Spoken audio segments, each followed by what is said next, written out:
some bullshit. My name's Dave McRae, coming to you live from the VoiceMann Studios in Toronto, Canada. He is Tony Michael in Atlanta, Georgia. And tonight, we are watching Kane Hodder's first incarnation of Jason Voorhees, 1988's Friday the 13th, Part 7, The New Blood, or Jason versus Carrie, depending how you want to look at it. Ladies and gentlemen, we are live! Jason versus Carrie. Here we go.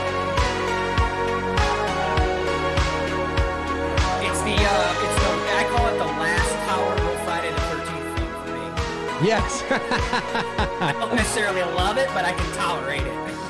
I gotcha. Ladies and gentlemen, welcome to episode 90 of Two Dudes and Some Bullshit. It is Monday, November the 9th, 2020, 7:09 p.m. Eastern Standard Time.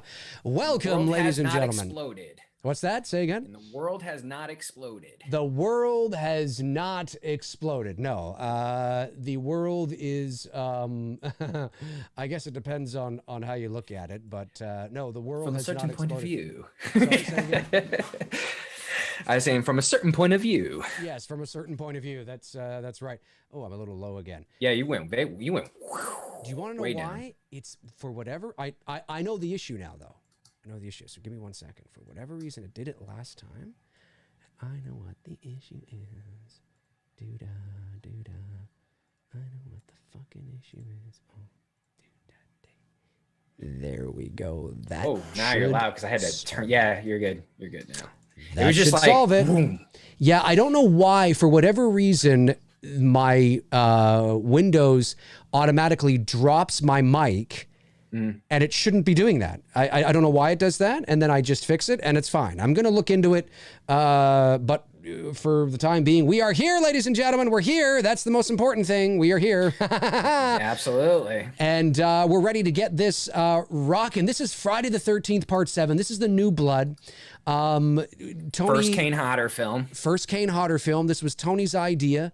And yeah, I was shocked that we had never talked about any Kane Hodder Fridays, considering he's the more fan favorite or popular Jason in the Friday the 13th, fan base. He is, and he's the one that's played him the most. And and nothing against Kane Hodder, but the unfortunate part about Kane Hodder's incarnation as Jason Voorhees is that he was in the worst Friday the 13th movies, in my opinion. I mean, listen, 7 is probably the best of the Kane Hodder movies. For his, yes. And that's not saying a whole lot. I mean, when you really think about it, that's not saying a whole lot. So, I'm just saying that's not. Did I get dropped down again? Did you do a little bit? Not bad this time. Not a big dip. Why are you doing that? 1 second here, folks. It likes to do it. I don't know why. It did drop me all the way down again. Huh. I wonder why it's doing that. Very strange. I'm going to leave this open. Is it a Zoom thing or is it a maybe it could be because it's dropping me down again. Yeah, I don't know why it's automatically adjusting my mic for me. I think that's dumb. If it does it, look at that. I can see it going down now. My volume's probably going down. Yeah, it's going to drop me down. So what I'm going to have to do, I'm going to have to figure this out. It may be a Zoom thing. Because we're using Zoom right now because there's a Wirecast issue. Yeah, see, I keep getting lower and lower and lower. So what I'm going to do is I'm just going to let it do that. And I'm going to pump myself up on, oh, wait a minute. No, actually, it looks like I am still kind of okay. But I'm going to pump myself up a little bit. And we'll see what happens here. Let me just give myself a little bit extra dB, and we'll just see what happens there. Hey, what's going on? I probably give myself a little more than that. Yeah, it's so strange. But even if we have to do this for the time being, it's not too bad. Oh, there we go. I can drop myself down a little bit. So yeah. Anyway, here we are. Tony. Yeah, no, I agree with what you were just saying. Though, with the Kane Hodder run. This is the better of I mean, the only thing good about Manhattan is the advertisement. That's the only thing. It was such creative marketing, and the posters look great. I mean, it's cool seeing Jason cutting through the I Heart New York, or standing with Jason backdrop to the Manhattan skyline. But the movie itself is a shit show. Forget Jason Goes to Hell and Jason X. Right. It's unfortunate. It would have, would Jason Lives had been different if it was Kane? No, because I still think that's a popular Friday film with or without him. And like your boy there, Ted White. Yeah. Oh, he's 4, right? Ted White was 4. Yeah, Ted White's 4. Yeah. You know, I don't think Kane would have made that any different. You know, I think Ted did a good job of. Was he 3 too? No, that was Richard Brooker. Was Richard, 3. right? Richard, right? Thank you. I don't think it would have made a difference. I mean, yes, the way Kane, you know, brought, you know, some physical attributes to Jason that we hadn't seen before, that was cool. But I don't think it would have made or break it. I will say, as far as physical, you know, he was stockier. Obviously, he's a stocky guy. Yep, he was stockier. I think his body physique falls more in line to Steve Dash, or into his, you know, physical frame, because which one? I said Dash.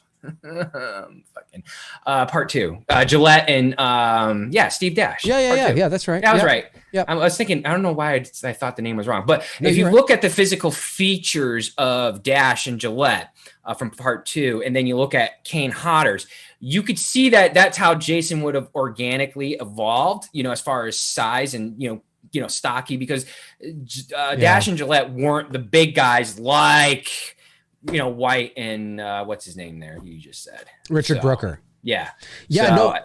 No, you're right. And look, I mean, Friday the 13th Part 7 has its fans. It absolutely has its fans, and certainly it is the best of the Kane Hodder movies. 8 is just absolutely terrible. 9 is absolutely terrible. 10 is absolutely terrible. It's unfortunate. Now, he's most identified as Jason because he played him the most. He played him the most, and by the time a lot of us who are, you know, people our age became of age where we could actually have memory recall, they were already into the Kane Hodder era. So when we, you know, if we think of, like, we don't really, at least I don't remember advertising for Friday the 13th 2 or 3 or 4. I don't remember. That doesn't mean that there aren't people that don't, but I definitely remember seeing Part 7 TV ads and Part 8 TV ads and Part, you know, 9 TV ads and Jason X TV, obviously Jason X TV ads. You know, we were 22. But so certainly there's a level of pop culture that he's been able to transcend for a variety of reasons, but his movies were not very good.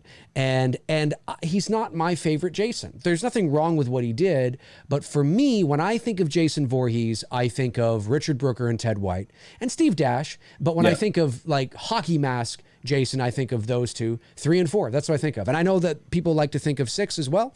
But I've always said 6 is just to me, it's like a love letter to the franchise. It was the MTV Friday the 13th. It really wasn't needed. They could have ended it. I mean, honestly, it ends perfect. I mean, it comes full circle, you know, because Jason drowns and he drowns in Part 6, and there you go. I mean, it's you know, it's the perfect, you know, riding off into the sunset, you know, type ending to the franchise, and then they brought him back full circle, you know, because Jason drowns and he drowns. So I think 6 could have been the final one, and that would have been, you know, fine. But like you said, there's fans of this one, and you ready to get into it? Jason versus Carrie. I'm ready to get into Jason versus Carrie. Friday the 13th Part 7. Jason versus Carrie. Ladies and gentlemen, Tony and I are paused. I'm watching it on YouTube. Tony's watching it off iTunes, I assume. Yep. And but obviously it's, you know, the same movie. We are paused about 3 seconds into the movie. The Paramount logo stars are just coming up onto the screen. That's where we are paused. We'll give you a couple of seconds here to line your copy of it up to ours, whether that is DVD, Blu-ray, VHS, or the wood-burning copy. Whatever you want to do. All right, let's get this thing underway, folks. Here we go. Friday the 13th Part 7. Oh, it is only an hour and a half long. Yeah, it's a short one. It goes by quick. Yeah, for some reason when oh, that's weird. I must be completely never mind. Okay, I know what I got wrong. Okay, here we go. I was thinking of something else before I came live here, and I totally forgot. Okay, here we go. 5, 4, 3, 2, and 1.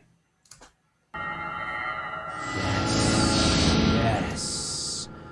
Friday the 13th, 7. Part 6 was filmed here in Georgia, but Part 7, which looks nothing like the location of Part 6 or the campground of Part 6, was filmed in Alabama, right next door.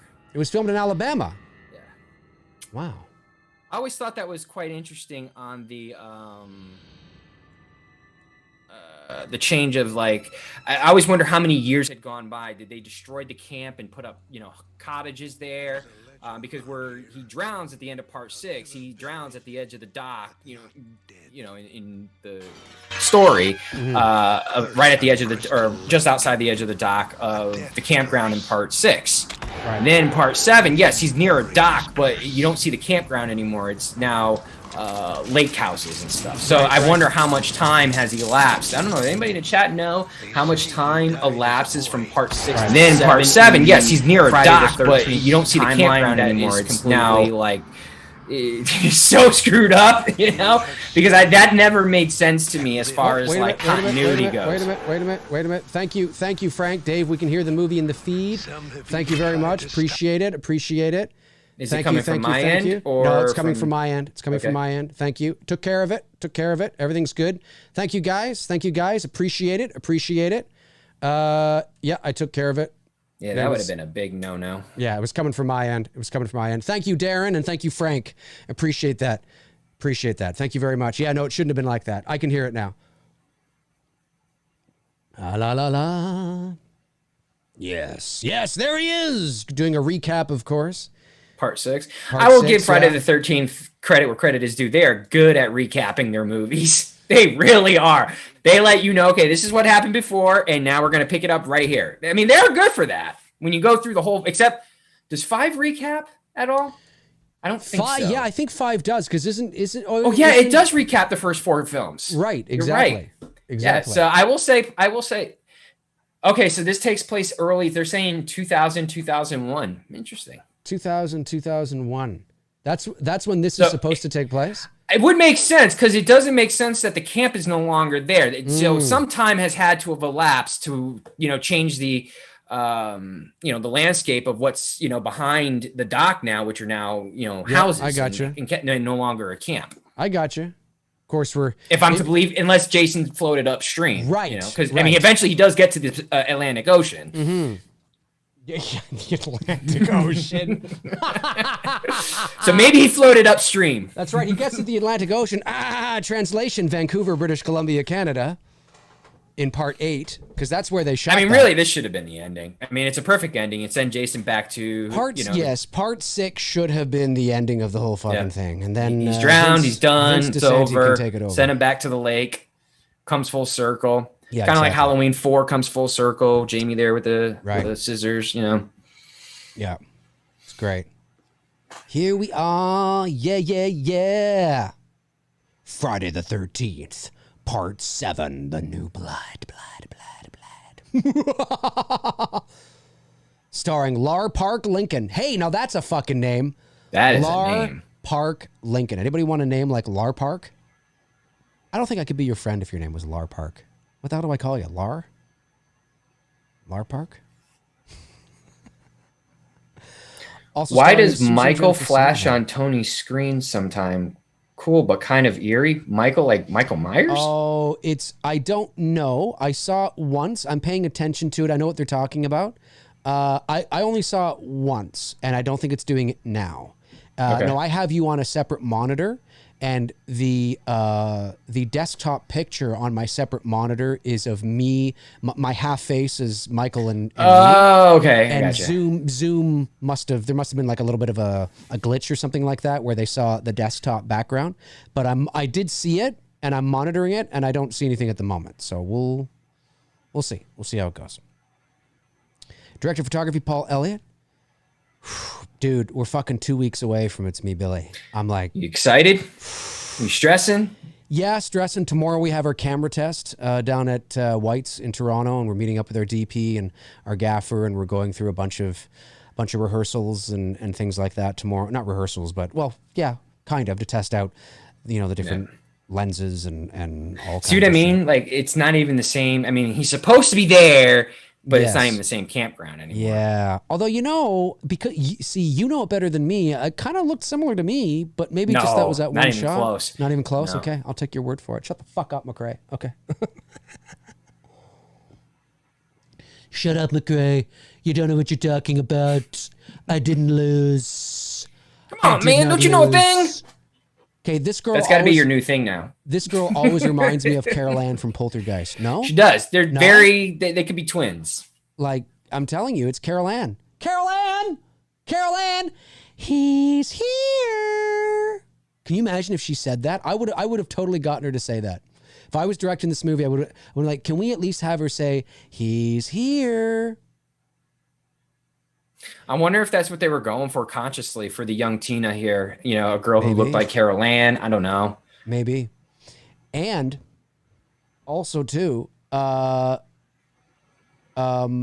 is the Weekend at Bernie's guy. Not this guy, but Weekend at Bernie's guy's in this movie.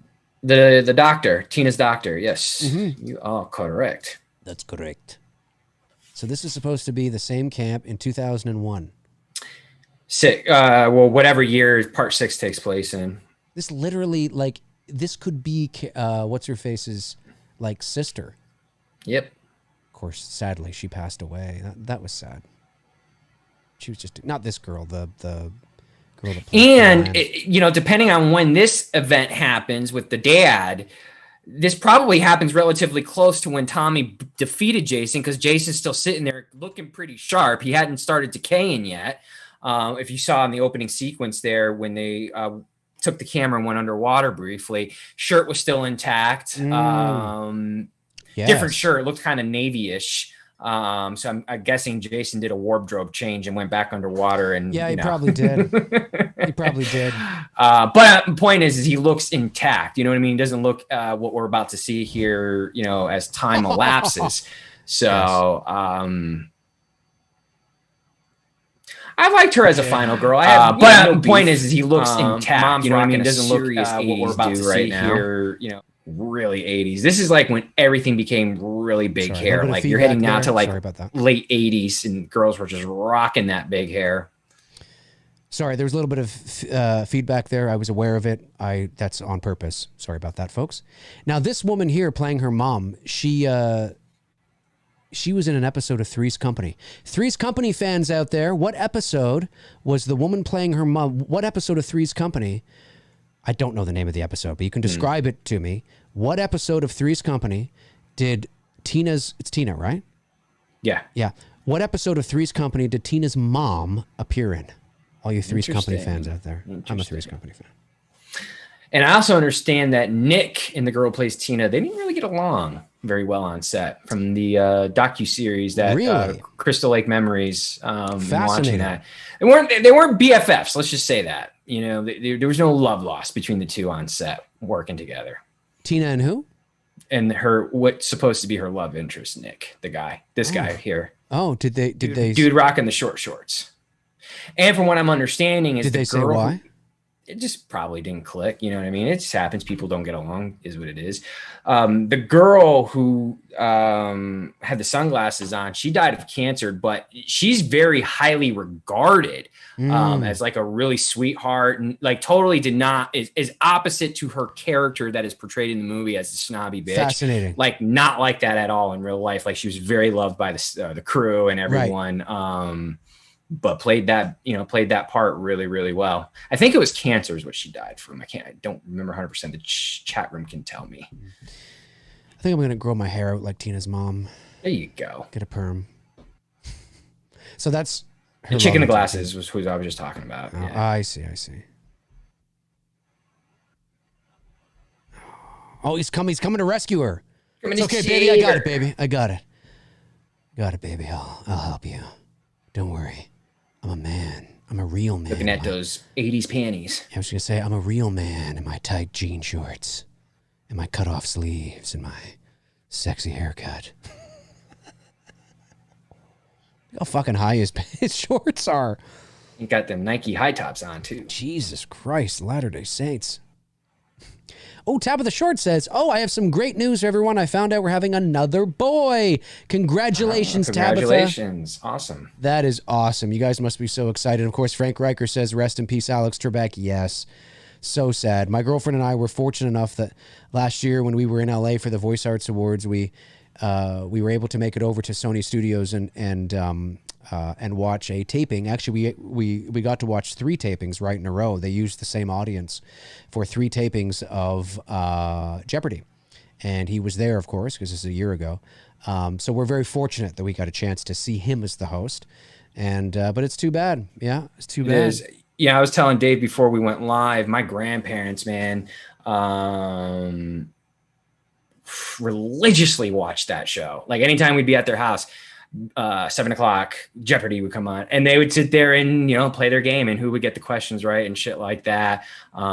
Jeopardy was a big show in the 80s. Or, I mean, not that it wasn't big, but it was. I think that's when it was really at its peak. Right. You know what I mean? It just still became. It was still a game show, and I know it was on, but I didn't keep up with it and didn't watch it over the recent years and whatnot.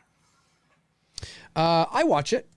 I mean, I haven't watched it in a little bit, but yeah, it's fun. I mean, I do okay, but my girlfriend's really good. She's into it. Yeah, like she's very good at getting a lot of the questions, and I do okay. I mean, if pop culture stuff comes up, I'm pretty good. But if we get into the science and the literature, I'm like, it can be a little tricky for me because they're very intense. But sometimes I surprise myself and I get one. I think. Yeah, I did. Who did I screw her up with? That's my bad, guys. Oh, something happened. Oh, Michael flashed on the screen again. Hold on. What the hell? I'm just kidding. I think it's cool that Michael is flashing on the screen every now and then. That's great.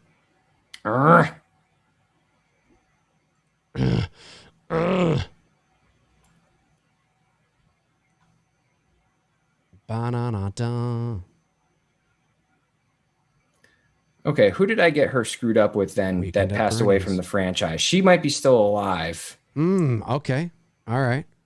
She's still alive. Someone from the franchise who played the mean girl in one of the Friday films. Who the hell did I screw her up with?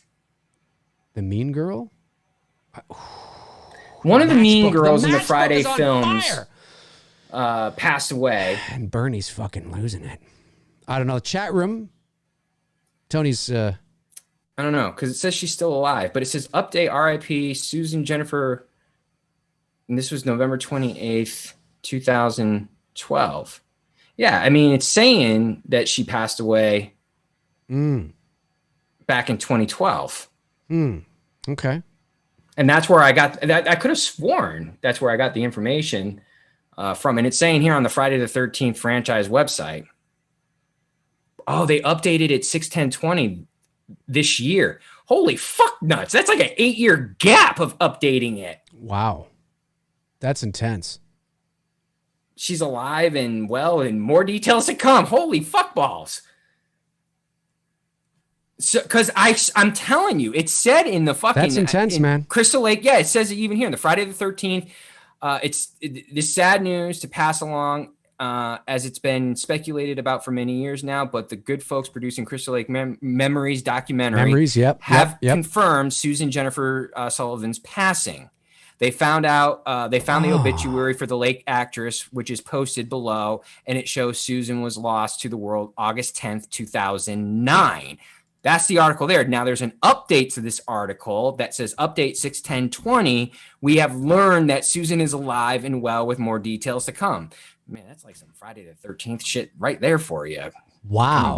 Coming back from the dead almost a decade later. So how did they make that mistake? Like, I mean, I don't know, because Crystal Lake Memories is a really good, thorough documentary. It is. And like I said, I knew I wasn't like screwing it up, because I could have sworn like the cast was talking about how well they liked her and that, that they learned of her passing. And now this site's saying she's alive. So like, why didn't this chick debunk it when the documentary came out? Like, yo, no, I'm alive. What the fuck? Yeah, really. Yeah, that's I gotta say that's a little strange. So that's so strange. I was right in that for where my reference was, but I'm wrong in the fact that based on this article now, she updated a few months ago, she's alive and kicking.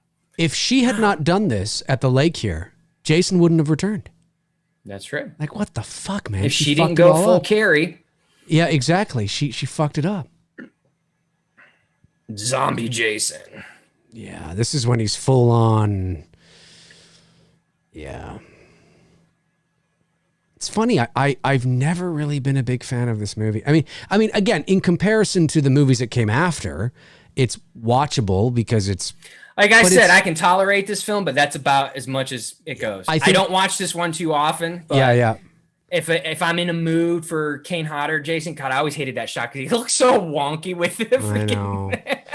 I think tolerate is a good a good word. Although I will say I do like seeing the exposure of the spine and shit. That's cool. Oh, the makeup in I see guys who cosplay this, man. Yeah, it's fucking phenomenal. The details. One of the guys that I follow on Instagram, Travis Jason, who's actually down South Georgia, like near Savannah, about 5 hours from me. He goes into full everything. You see the spine, you see the ribs and all that stuff like that. He really I keep telling him, dude, I gotta do a part 7 shoot with you because I'm not going to invest into that shit, but he's got it all. So amazing. In case you're just joining us here, 155 people watching. We are 16 minutes, 20 seconds into the movie. Bernie here from Weekend at Bernie's is, giving his assessment here of Tina, who's on the couch here, and she's being... Kurt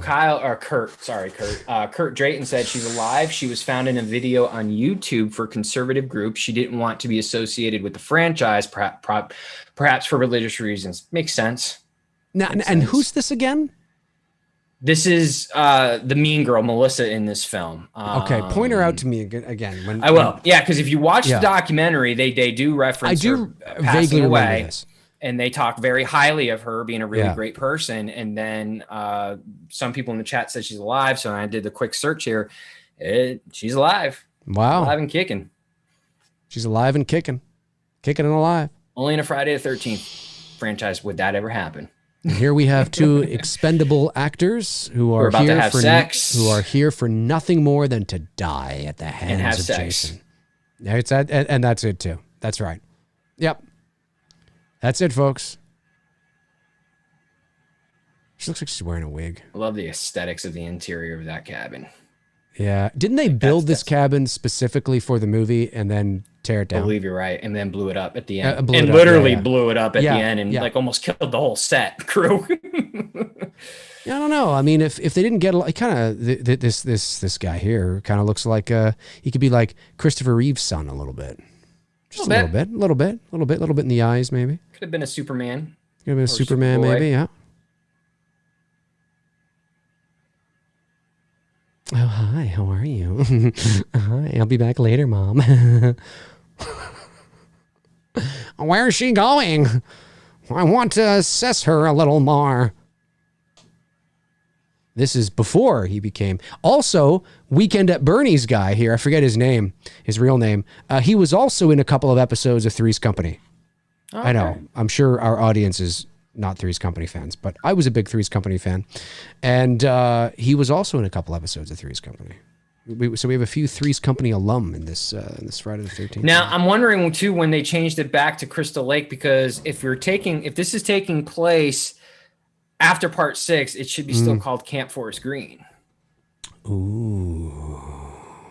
Well, then that's probably just done. So they changed it back. Or they just did that to let you know where they're at. Yeah. Location. Yeah, I guess. They're 5 miles from Maybe Crystal it's an old sign. Maybe it's an old sign. True, that they forgot to take down. Exactly. There you go. Gotcha. There you go. Now we're justifying it in our own minds, and it makes perfect sense. We're not picking the movie apart. I'm just saying. Like, if it's supposed to take place after 6, that's it it. Should be that's it. Camp Forest Green. That's correct.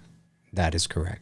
The only thing I remember about Three's Company is come and knock on our door. I'll be waiting for you when the kisses are hers and hers and his. Three's Company too. Oh, it's such a silly show. It's a farce show. It's not, and it's dated. But I don't know. There's something about it I've always really liked. I think I like John Ritter a lot because he reminds me of me. Yeah, his comedy shtick was great. Comedy, his physical comedy is one of the best there ever was. Yeah. Really good with his physical.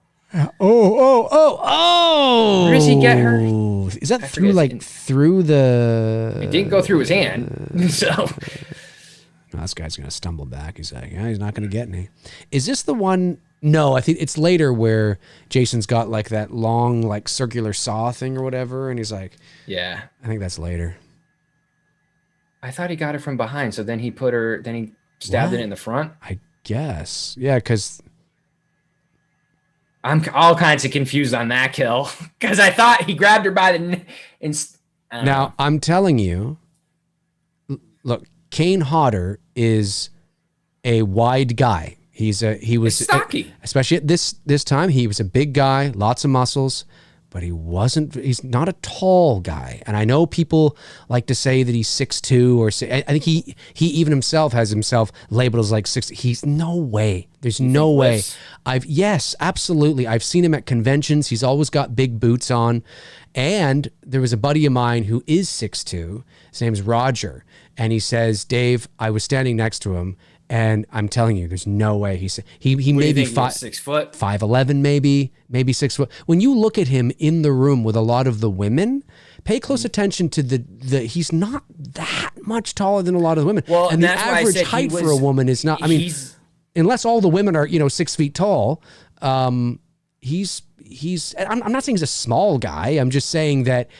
He's much more vertical than he or horizontal than he is vertical, and I think, I don't know. He's not. I just don't buy it. I don't believe that he's like 6'2". Yeah, well, that's why I've said he's the best complement to Dash and Gillette's Part 2 Friday the 13th, because the two are very similar in height and size. Yeah, because those are not big guys either. No, they're not.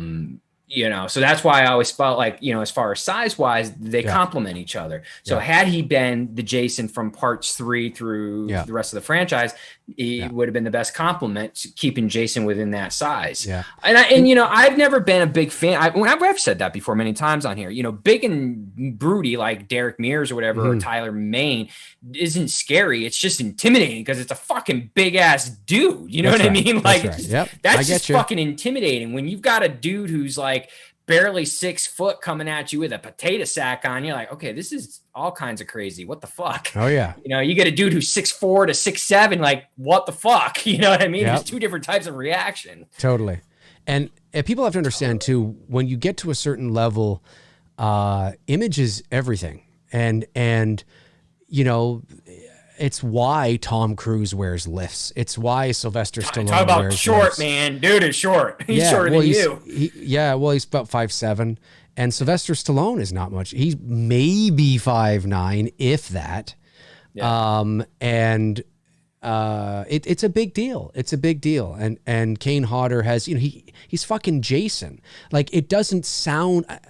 I'm not saying he's small, but saying that Kane Hodder is 5'10" doesn't sound. It doesn't sound right. You know what I mean? Right. He needs to be like 6 foot something. But I'm telling you, I've seen him in person. I'm 5'8", so I'm not a big guy, but I've seen him in person, and he's taller than me, but not by much. I mean, he's not like, it's not like I was looking up at him or anything like that. I mean, he wasn't a big guy. This chick. This is the one, that one. Oh, that blonde there. Yeah, okay. Yeah. Okay. Cool. But no, I mean, he's a great dude. I mean, he like I said, he's a nice guy. I've seen him in videos. Tremendous Loves the guy. Character. I know he feels kind of shafted for not playing Jason versus Jason, Freddy versus Jason. Freddy versus Jason, yeah. And I mean, from the fan perspective, would that have been the ultimate, Kane Hodder, Jason versus Robert Englund, Freddy? Yeah, of course, that would have been cool to see. I think it wouldn't have saved the movie. I watched it the other night on election night. Thought it was apropos to watch Freddy versus Jason on election night. Yes, of course, naturally. That's right. And in rewatching it again, Kane's mannerisms would have been fun to see playing off of Robert Englund's Freddy. But you want to know the movie still is a shit show. But to our point, do you want to know why? The ultimate reason why Kane Hodder was not chosen? Because he wasn't big enough. Oh, because Robert would have been taller than him. No, because I thought he's like 5'11". No, Robert Englund's not and that's almost on the cusp of 6 feet. You put shoes on him. No way. He's no way. Robert Englund is barely. If he's taller than me, he's maybe 5'10" at most. You know what I mean? But the problem is that you got. So don't trust the shit on the sites. Oh, of course not. And you can wear lifts. You put boots on. You put a thing in your lifts, and you all of a sudden you're taller. So pay close attention. As they say in the Shawshank Redemption, I mean, how often do we look at a man's shoes? You know, when you look at these guys, look at their feet, look at what they're wearing. And sometimes you'll see soles like this, you know. That's true, you know, because I don't think they had lifts in him in the first film, and Heather is only about 5'7", which is a tall girl to begin with, and she's right there with him. You know, when you look at some close-up scenes, she's not exactly that much shorter than him in the film. And that's one of, I mean, there was a couple other reasons, but it's one of the main reasons they wanted a bigger, taller Jason for Freddy versus Jason, because Kane maybe he's a smidgy taller than Robert, but he's not enough taller. So that should tell you something there. He's not enough taller that they wanted this really hulking, and that's not Kane Hodder. He isn't. Kane Hodder's not 6'2", you know, despite what some sites say or despite what some people say. He's not. I mean, you know, you throw boots on him, and if he puts lifts in them, I mean, maybe he gets himself to 6 foot something, but I can tell you he's not naturally, that's for sure. Well, and that's why you know, the guys that I usually have dress up, if I'm not dressing up as the character because I couldn't find the right guy with the right height with the right girl, I keep the girls that I shoot on my photo shoots between 5'4" and 5 foot. Mm-hmm. I keep them on the shorter side so that if I have someone who's 5'9" to 6 foot, which is usually the average height that I get for people, except for my guy who plays Leatherface, he's 6'1". It at least will show on camera the height difference, so it creates that intimidating factor. Yeah. Or like this past weekend, I played Sackhead Jason on the shoot because my guy couldn't do it. I had to make sure all the shots were, because the girl that I shot with is 5'5", and I'm 5'10". Oh yeah, this is the reach. This was I call it the Kano Mortal Kombat move, reaching in and grabbing the heart. Yes, like if just you ever like see the right through and grabbed his heart. They don't have the director's cut because they threw away all the footage, but in the Crystal Lake Memories, they show a little bit of it, and it shows like how much more grotesque that scene is. Yeah. And in this, I love the idea that they went with this by him pulling her out in the sleeping bag and just one whack rather than doing multiple. Like it just shows his strength. Right. Yeah, I get you. Because if they had done repeatedly, it just it would have been a cool kill, but one hit that just says, this motherfucker ain't playing. Yeah. And I got to say too, like, I mean, it's the kind of thing where this movie was sort of in some ways where it jumped the shark in some ways, because it's a fucking whale. Yeah. Because it's kind of like, you know, we're at a point now where, so this is where we're going. Like now we have telekinesis and Carrie versus Jason. Like it's, so now like anything's out of the bag now, you know what I mean? Like the cat's out of the bag. What can you do now that, sky's the limit. It's going to be higher body count. It's going to be more, like you said, a lot of the kills we've already seen in this movie are just, they're wasted kills. They're just to keep the audience like Jason's back and let's, you know. And that's why too, like when you got to the movie Hobbs and Shaw, you know, and it almost looked like they were fighting this superhero with these superhero powers and shit. But because Hobbs and Shaw was a Fast and Furious movie, I've never even seen it. Okay, well, for all intents and purposes, Hobbs and Shaw is a Fast and Furious movie, right? It's a spinoff, and the villain played by what's his face? I always forget his name. Anyway, he's like this. It's so insane, it's so ridiculous, but that's because the Fast and Furious movies have gotten so insane, and they keep getting more and more ridiculous that you have to keep doing things that top yourself. So I'm guessing it's going to be Fast and Furious in space next, right? Well, no, exactly, and that's why Jason went to space. I mean, that is why he went to space, because they've exhausted everything. Really, it's kind of like, what else do we do? He's been to New York, which isn't really anything. We've had him fight Carrie. You know, we've had him fight Jason, although I know space was before that, or fight Freddy. I mean, there's so many things you could do, but yeah. That's why I've always said, you know, you haven't, you know, if you went back to part Idris 2, Elba, thank you, Cody. If you went back to part 2 and picked up from where 2 left off and brought the sack back into the equation, and I'm not saying don't bring the hockey mask back. I'm saying find your key spot to bring it back to reintroduce it to the franchise, but keeping that look of Jason, the overalls, the flannel. There's a lot you can do with that because it hasn't been tapped into. It hasn't been done. Like you just said, everything here in the first initial run with the hockey mask, it's been exhausted. It's done. Where else can you fucking go other than just, you know, basically rehashing and doing the same shit? Well, and I think once you reserve yourself, like once you place it in your mind that these movies are just, and not that they were never just like this, but I don't know. I guess, you know, the first four Friday the 13th, excuse me, as ludicrous as they are in their own sort of way, as silly as they are, and as redundant as they are, the first four films in many ways, they didn't seem, I don't want to say silly, because there's silly moments, obviously, especially in part 3, you know, the biker gang and all this kind of shit. But I don't know. There was just something about when Jason became full on zombie, you know, when there was no questions asked and he became full on zombie, when he was resurrected by a lightning strike, you know, and now we're moving into 6 and 7. And I lost interest, and maybe that's where some people's interest actually spiked for them more. But for me, that's where my interest began to kind of go down. Not that I expected them. I mean, what else can you do? You've exhausted everything. You can't just you can't keep making the first 4 Friday the 13th over and over again. So I understand logistically, you know, like I can intellectualize that you got to do something here, and they decide to get crazy and not end it. We're going to get crazy. I get that, but I don't know. I like these movies not as much. I don't like these movies. Not that there wasn't a zombie element to Jason from the get-go. I mean, there always was. But I don't know. Now, like, you got telekinesis and, you know, all this shit, and New York and space, and Jason Goes to Hell as a travesty. Jumping bodies. Oh my God. Like, it's just there's no, I can't wait till we do that. Yeah, I know. For me, it's where I lost interest, essentially. You know, it's just kind of like, I remember seeing that in the theaters, Jason Goes to Hell, and I was just like, what in the fuck? I know. We're, for those of you just joining us, we're 32 minutes and 5 seconds into the movie here. Friday the 13th, part football. 7. Jason goes to, or excuse me, the Someone's New Blood. rolling a J. That's right. 179 people joining us here on episode 90. 90. We are 10 away from the magic 100. Dude, we're going to have to plan our 100th celebration. Yeah. Probably have to do a Halloween movie. Yeah.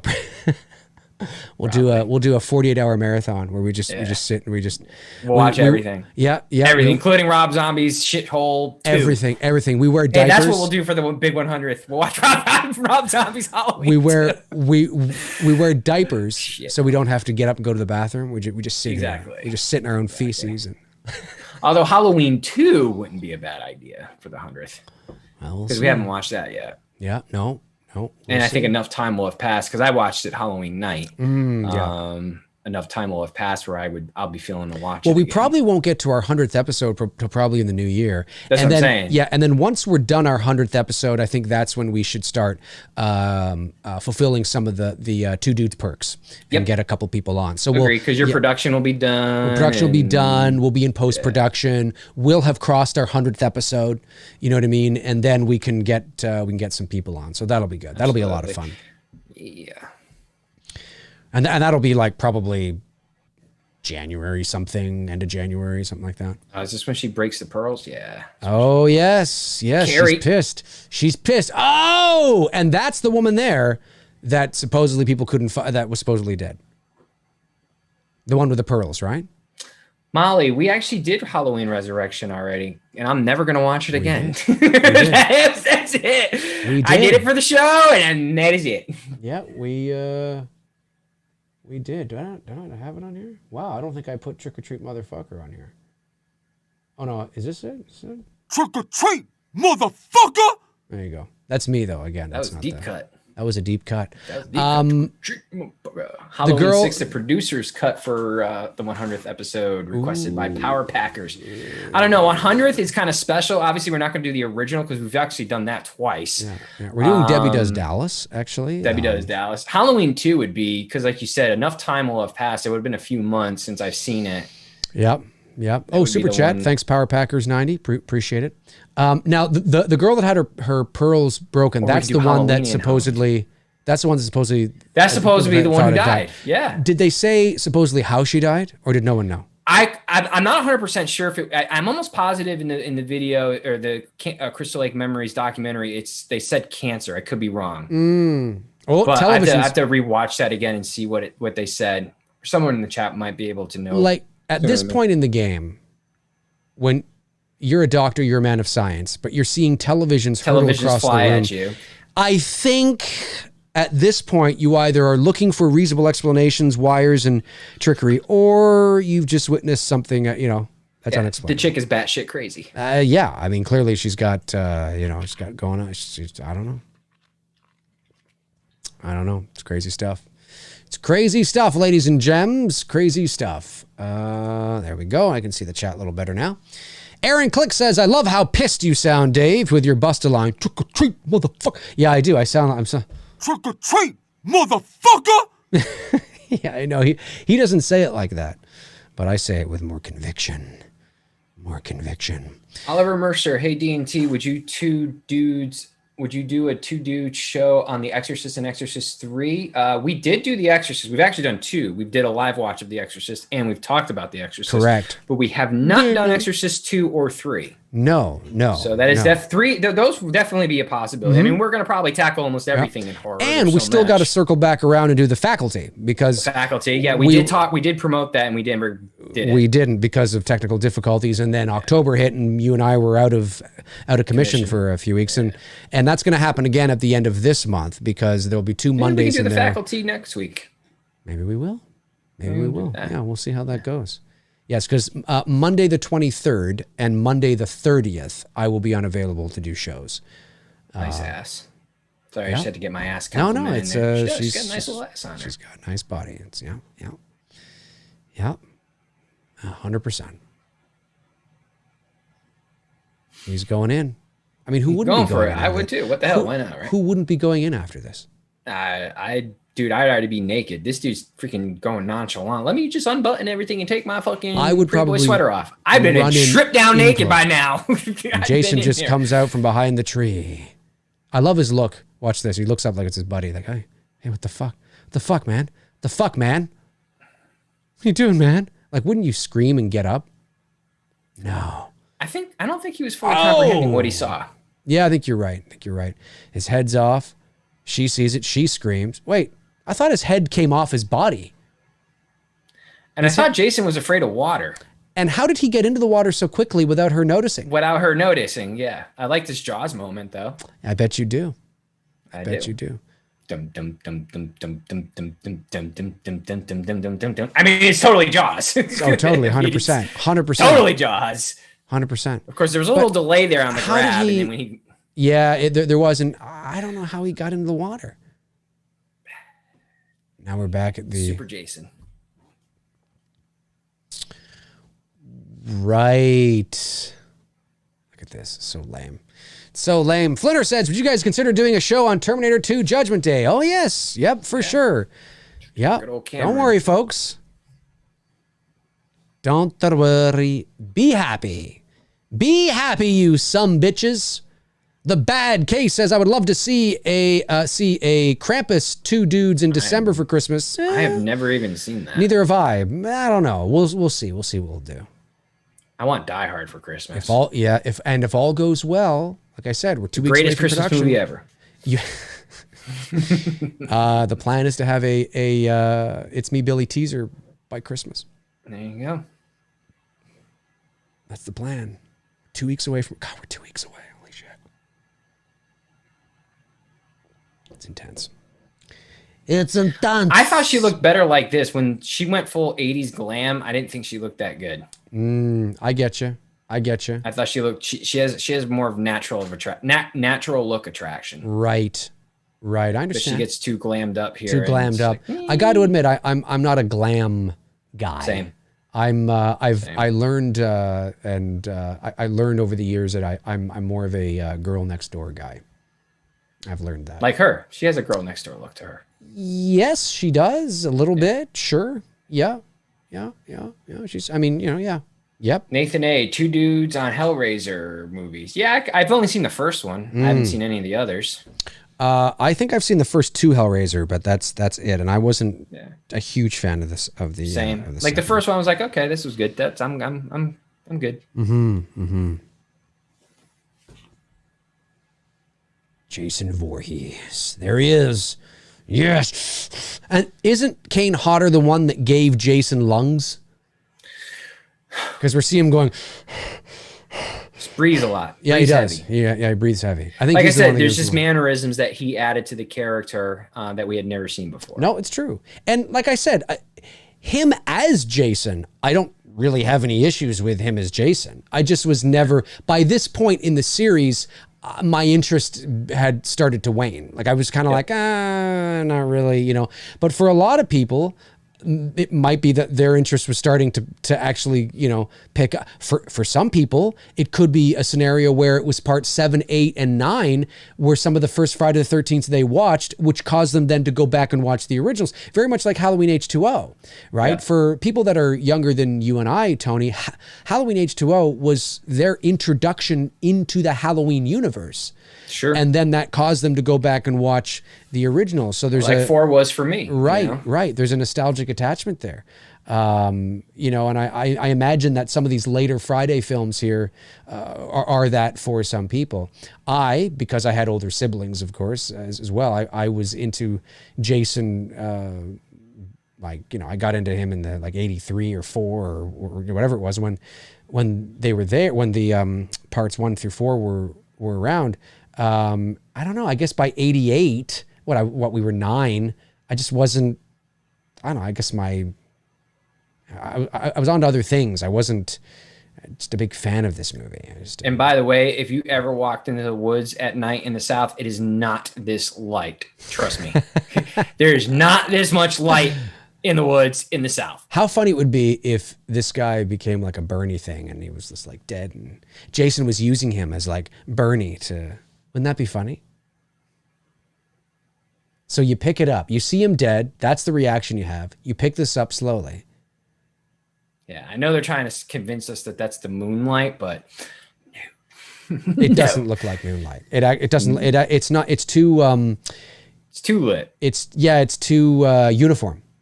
It needs to be a little more. I mean, it's creepy, you know. Nonetheless, I'm not saying but it's not. But it's you know it's fake. Yeah, you know I mean, not that moonlight isn't uniform. That was actually the wrong thing to say. It just looks too.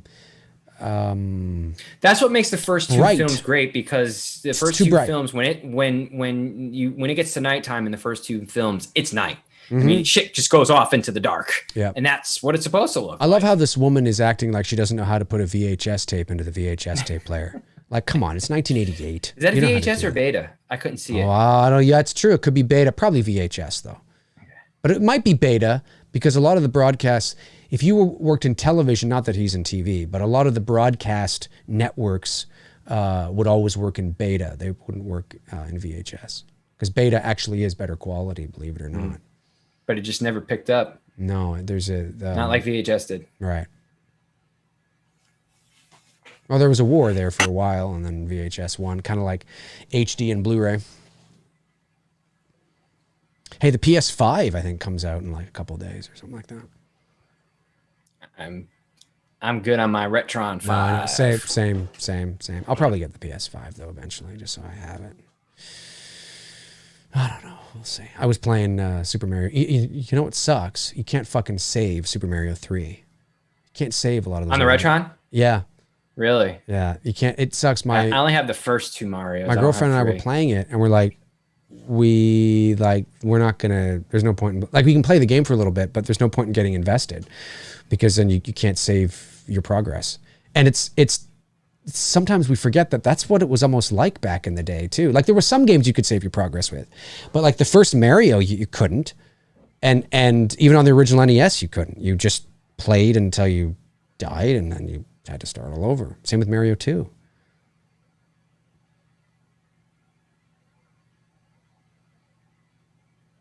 The actress that plays Tina here, what's she doing now? Is she doing anything? Did she go off to do anything? Good question. I don't know. I don't know, man. I don't know. Darren Sand says the mother has the best mullet. Yeah, she does. And like I said, she was in an episode of Three's Company. Okay, I'll tell you. She played one of Jack's love interests. No, excuse me. She played one of Larry, Jack's best friend who lived upstairs, one of his love interests. But Larry told her his name was Jack, and then she ended up pregnant And she thought, and then of course the girls thought that Jack had impregnated somebody and, you know, blah, blah, blah. According to this, she did a movie 2018 called Sky Sharks. Sky Sharks. Yeah. Okay. This is Tina you're talking about. Yeah, Lar Park Lincoln is her name. Lar Park Lincoln. Yeah, that's who it is. Lar Park. It's like Aardvark or something. It's crazy. She was in what is it? House. She's in House 2. She's in House 2. Okay, wow, admittedly, the second story. Admittedly, I haven't seen that in a long time. Same here. And House 2 would have been before this movie, right? 87. Yeah, so the year before. Yeah. Okay.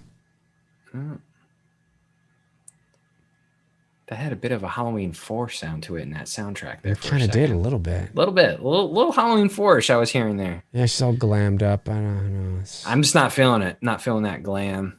It's the shoulder pads. It's the 80s shoulder pads. Good old George P. Wilbur's shoulder pads. Yes, George P. Wilbur gave her his shoulder pads for the movie. Now she gets, I forget her death. What's her death again? I don't know. She gets a rocking death. So I'm curious, anybody in the chat room, and you can even comment after the fact if you're watching us after the fact when the show's done. Is this your favorite Friday the 13th? And if it is your favorite Friday the 13th, those of you watching around the world right now, why is it your favorite Friday the 13th? Why is Friday the 13th Part 7, The New Blood, out of all the Friday the 13th movies, why is this your favorite Friday the 13th Numero movie? uno. Yeah. Comment in the chat room and let us know if that is the case. If it's not the case, well, obviously don't pipe up. And if you're watching after the show is done, comment below in the comment section. Let us know. Oops. Yeah. Sorry about that. I accidentally hit a piece of music. Yeah. Let us know. Is this your favorite Friday the 13th? And if it is, why? Yeah. All this light. Like, what the hell's going on here? She kind of resembles a little bit the girl that played, it's not her, but oh Jesus, what's her name? Vacation, the daughter's name, Rusty and Audrey. Audrey, not in part 1, but the Audrey in part 2. Part 2, I can see that. She kind of resembles her a little bit, but the Audrey in part 2 actually ended up passing away. Funny enough, she had she had an issue, like some sort of disease or something, and she ended up passing away. But there's a little bit of a resemblance there. You kind of see it a little bit. Just a little bit. Nothing major. Oh, that was a great scream. Look at that. Oh, he's Michael Myersing her. Yeah, coming out from the tree and standing there for a brief as moment, you just kind of see half his face. Yeah. Half his face. I don't know. Here he comes. Yeah, we always have to shoot him from a lower angle. Makes him look bigger. Makes him look bigger, yeah. And again, folks, when we're I just want people to know, I love Kane Hodder. I have no issues with Kane Hodder. I just know that he's not 6'3". Or 6'2", like people say. It's like, no, he's not. No, he's not. But he's a good Jason. Like I don't. I like the fact that mind he's like, Jason. I'm keeping this chain around me because it just looks cool. Fucking right, man. It's boss. It's boss. It's fucking like he's a gangster.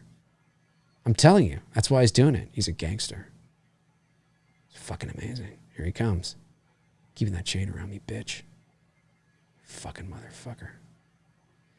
So Jason just wants to kill because...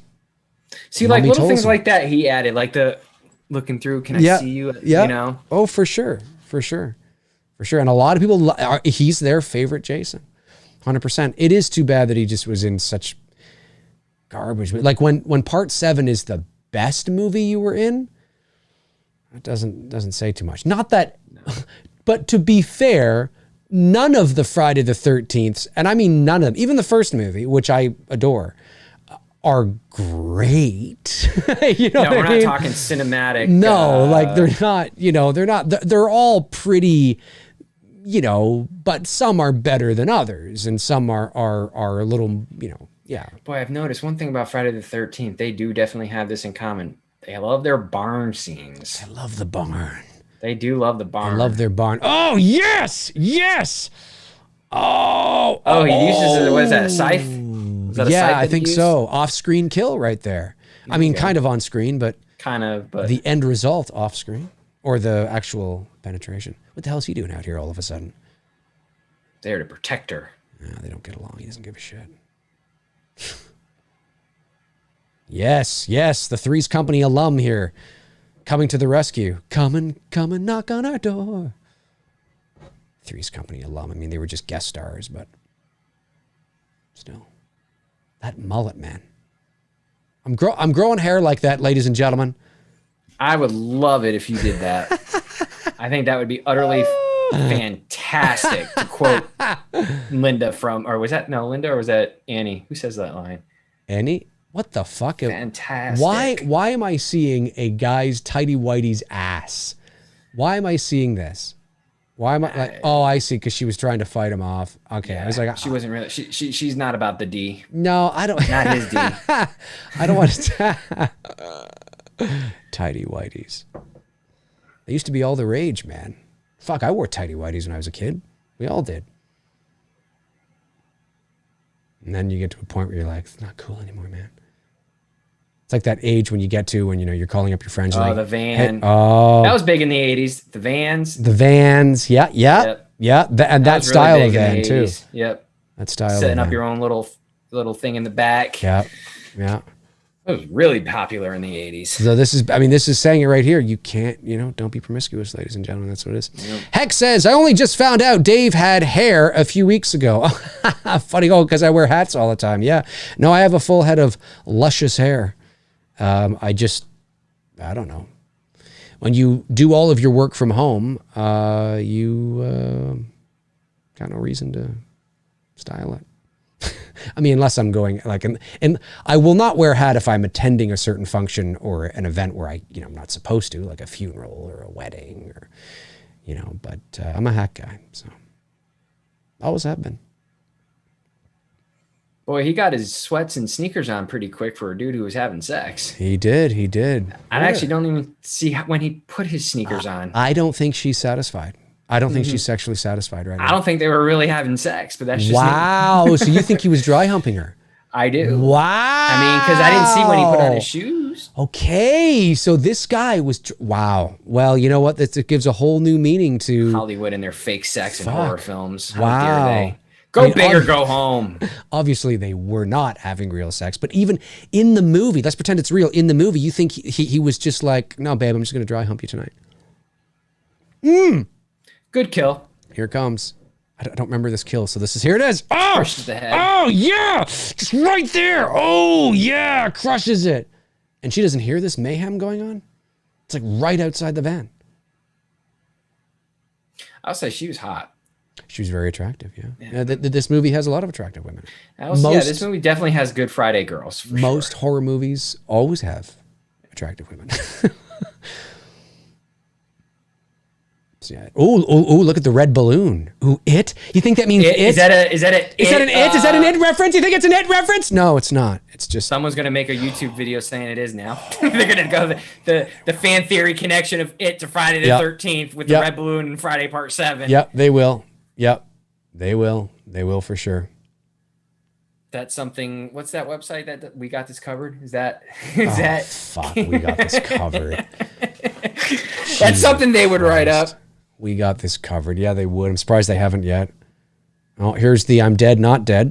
Melissa's her character's name? Melissa, yeah. Melissa, yeah. And she's alive, I guess, apparently.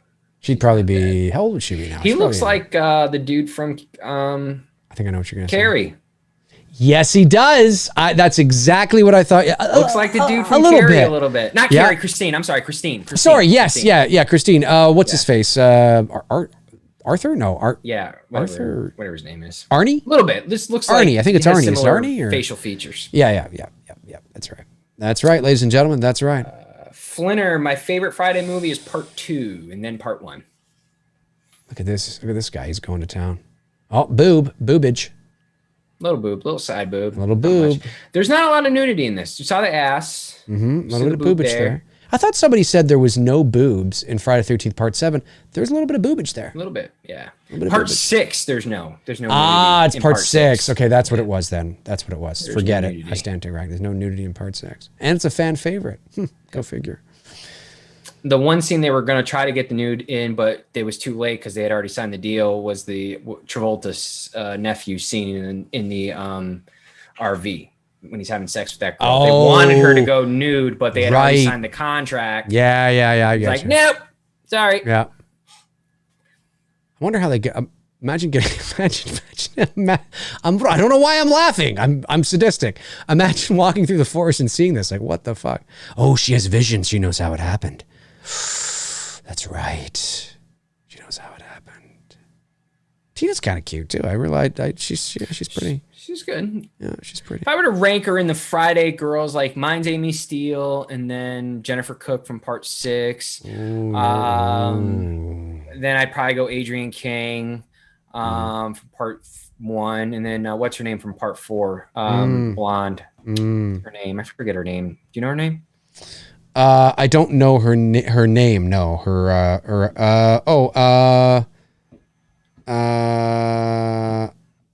Man, I'm drawing a blank. Well, anyways, her and then probably Tina from part 7. I'd put her in the 5 spot. Right. Yeah. Oh, there it is. Oh, there's the boobage. There it is for you, men. That's what you wanted. Look at my boobs. Oh, wait, I lift it up. There it is. Well, Debbie Sue Voorhees wasn't a final girl. She had the nicest boobs from part 5. Deborah Voorhees. Yeah, she had real nice boobs. Real nice boobs. Probably the Mount Rushmore of Kimberly Beck is part 4. Yeah, I would put in the 4 spot. I just thought of this, but it's such a sexist thing to do. You can't do this kind of thing anymore. Like, What? 20 years ago you could do this, but now because of the world we live in, like the Mount Rushmore of horror boobs, like there's an episode of 2 dudes there, Oh my God, we would offend we'd send everyone into like panic mode. Everybody would be in panic. Oh, what are you doing? Oh my God, I feel offended. I'm offended. Well, then be offended then. Go to bed and be offended. Wake up the next morning, you're fine. Nothing happens to you when you're offended. Other day? I forgot what I was called. Then be offended. Who cares? I'm trying to pull it up. It's not like you're going to wake up the next morning with no legs because you're offended. I mean, geez, just be offended. Shit, my thing's not working. But no, you couldn't do that kind of thing now. It's just... What's the thing that they call guys nowadays? Like guys who are like macho guys. What's that? What do they call them? What do they call those guys nowadays? Macho guys?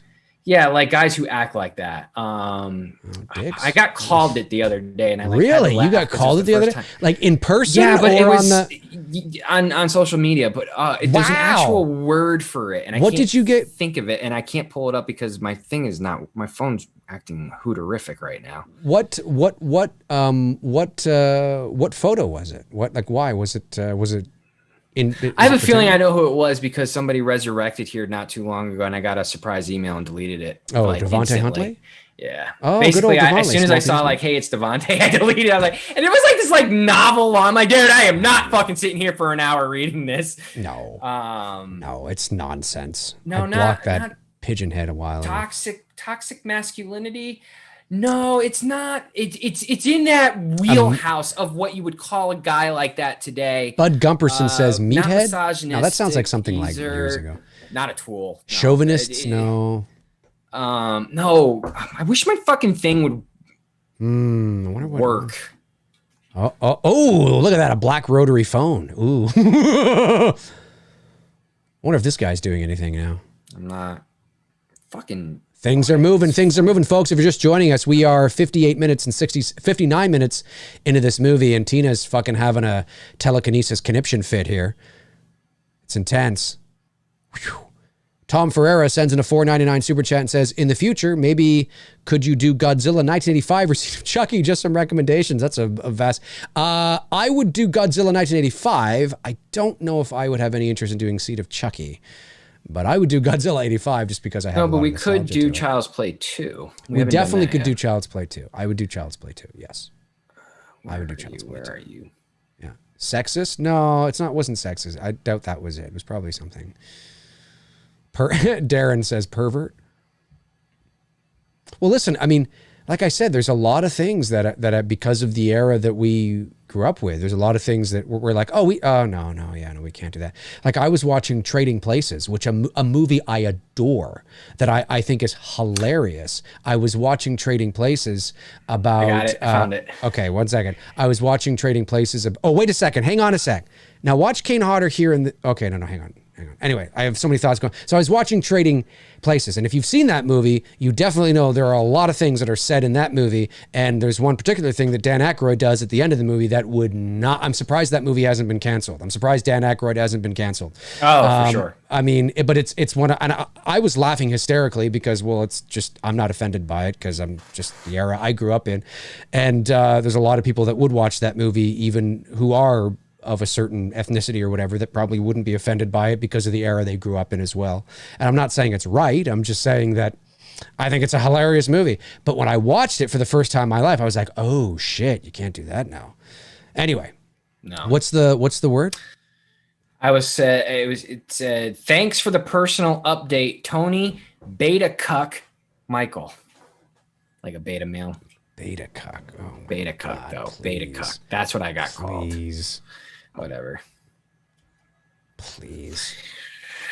I ain't apologizing I ain't apologizing for being a dude who likes girls' ass. Let me just tell you this. You will always know when people throw what I call, or what people call, buzzwords at you, who really have no idea what they mean when they throw the list at you. And what do I mean by the list? I mean things like, listen, we're trying to get rid of bigotry, misogyny, homophobia, xenophobia, transphobia, like all the phobias, all this and all that. And it's this laundry list of things. And like they probably don't even know what the half of those fucking things mean, but they hear them out in pop culture.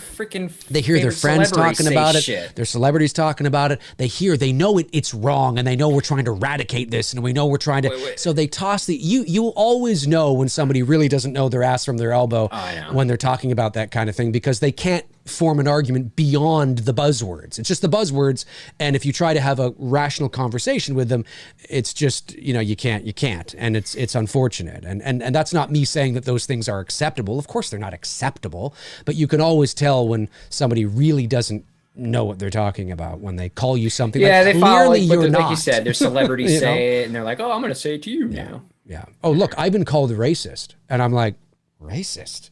Dude, saying the word racist is like saying the color red now. It doesn't mean anything. Oh yeah, no, it's true. It doesn't. When you say it so often, has no merit, no value whatsoever. No. And when you say it so often in situations where it actually isn't racist, you devalue and not devalue. It shouldn't be valuable anyway. But I think you water down its true meaning where it's meaningless, and that you don't want to do that. Yeah, you don't want to do that, man. You want to reserve that for shit. Well, that's why I was saying racist. Here, like Hollywood needs to fucking take some serious Xanax, because the things that they're saying now, and now that everything's done, but some of them coming out saying that we need to blacklist them and we need to do this to them. There's 70 million people in this country who are racist, and like, dude, just remember, those 70 million people got pocketbooks and pay to go see your movies. Yeah, you're gonna shut them out, man, if you keep doing what you're fucking doing. They're gonna be like, nope, I ain't gonna support your shit, and that will affect the movie business. Oh yeah. How does she die? I forget how she dies. Oh, it's the cat. Oh, the old cat coming out of the closet routine. Her deaths had two. They had to redo her death. I literally thought you were going to say because of the MPAA. Yeah. Oh, really? Yeah. From what if I remember, I think it was her death. Right. I know the heart grabbing through. They had to cut that down, and I think her death had to be redone because the first time around it was like the MPAA was like, no. Yeah. Keep it civil in the chat room, guys. You can talk. We can talk about these things without getting too heavy and too intense. I like to keep things it's not a political show. No. We just keep it as except that we do cover movies, and I'm not happy with what Hollywood's doing right now and how they're reacting. You know what I mean? The things that they're saying about the people who voted a certain way, and I just like, dude, no, like that's the reason why you're gonna dig a deeper division between people, right? And they're not going, and then you can't turn around and be like, well, what they're just being racist to not go and pay for our movies and watch it. Like, well, no, man, you just sat there and you wanted to blacklist them and dox them and kill them, and like you can't say shit like that and then expect, hey, go and see my movie. Right, right. Oh, another That's a woman. dude. That's a dude. That's a dude, is it? Yeah, you can totally tell, man. You can my God. You can totally tell it was a dude. Wow. I've never noticed that before, but you're right. It is a dude. Yeah. And I think every Friday the 13th movie for some reason has like a lot of horror movies have women being tossed through plate glass windows or through Didn't that happen in part windows. 4? I think it did, didn't it? I think it did. Or 5? Was it 5 maybe? Yeah. It's happened a couple of times. It's happened. But I agree with you. I don't like to get into the politic part, but because we do movies and talk movies, I don't want to see the industry go into a direction where I think it might be going to if they don't be careful. I understand, and I just want the chat room to know that I don't mind if you're sort of tagging on what we're talking about as it relates to entertainment or things like that. I mean, it's okay, but try not to don't go too far down the rabbit hole, because then obviously, my mods will have to be like, okay, guys, we need to sort of get this back on track here. It's okay to kind of dabble in it and be like, yeah, that's fucking frustrating, man. I can't, that's too bad. That's too bad. But I don't want, let's be civil and not go too off the deep end. And it's not because I don't want you guys to, have an opinion or whatever, but we just got to kind of keep the rhythm. We got to keep the rhythm. This dude, talk about a fucking pussy. Yes, when he puts her in front of him. Oh, that's why I'm glad Jason did what he did. You know what I mean? Yes. He acts like such a bitch here. He does. Oh my God, he totally does. And of course, that's something that, yeah, I mean, it's brutal. It's brutal.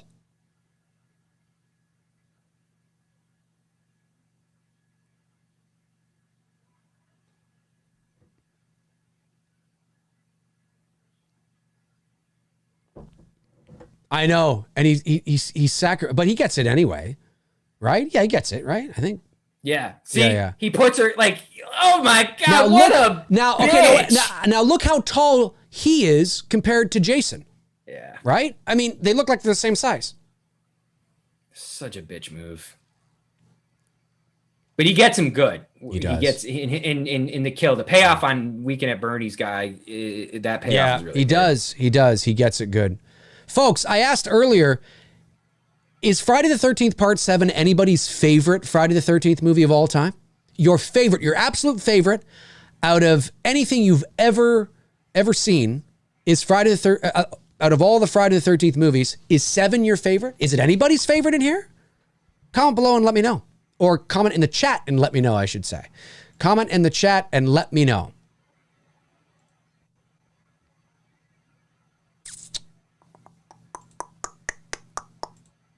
Let me know, folks.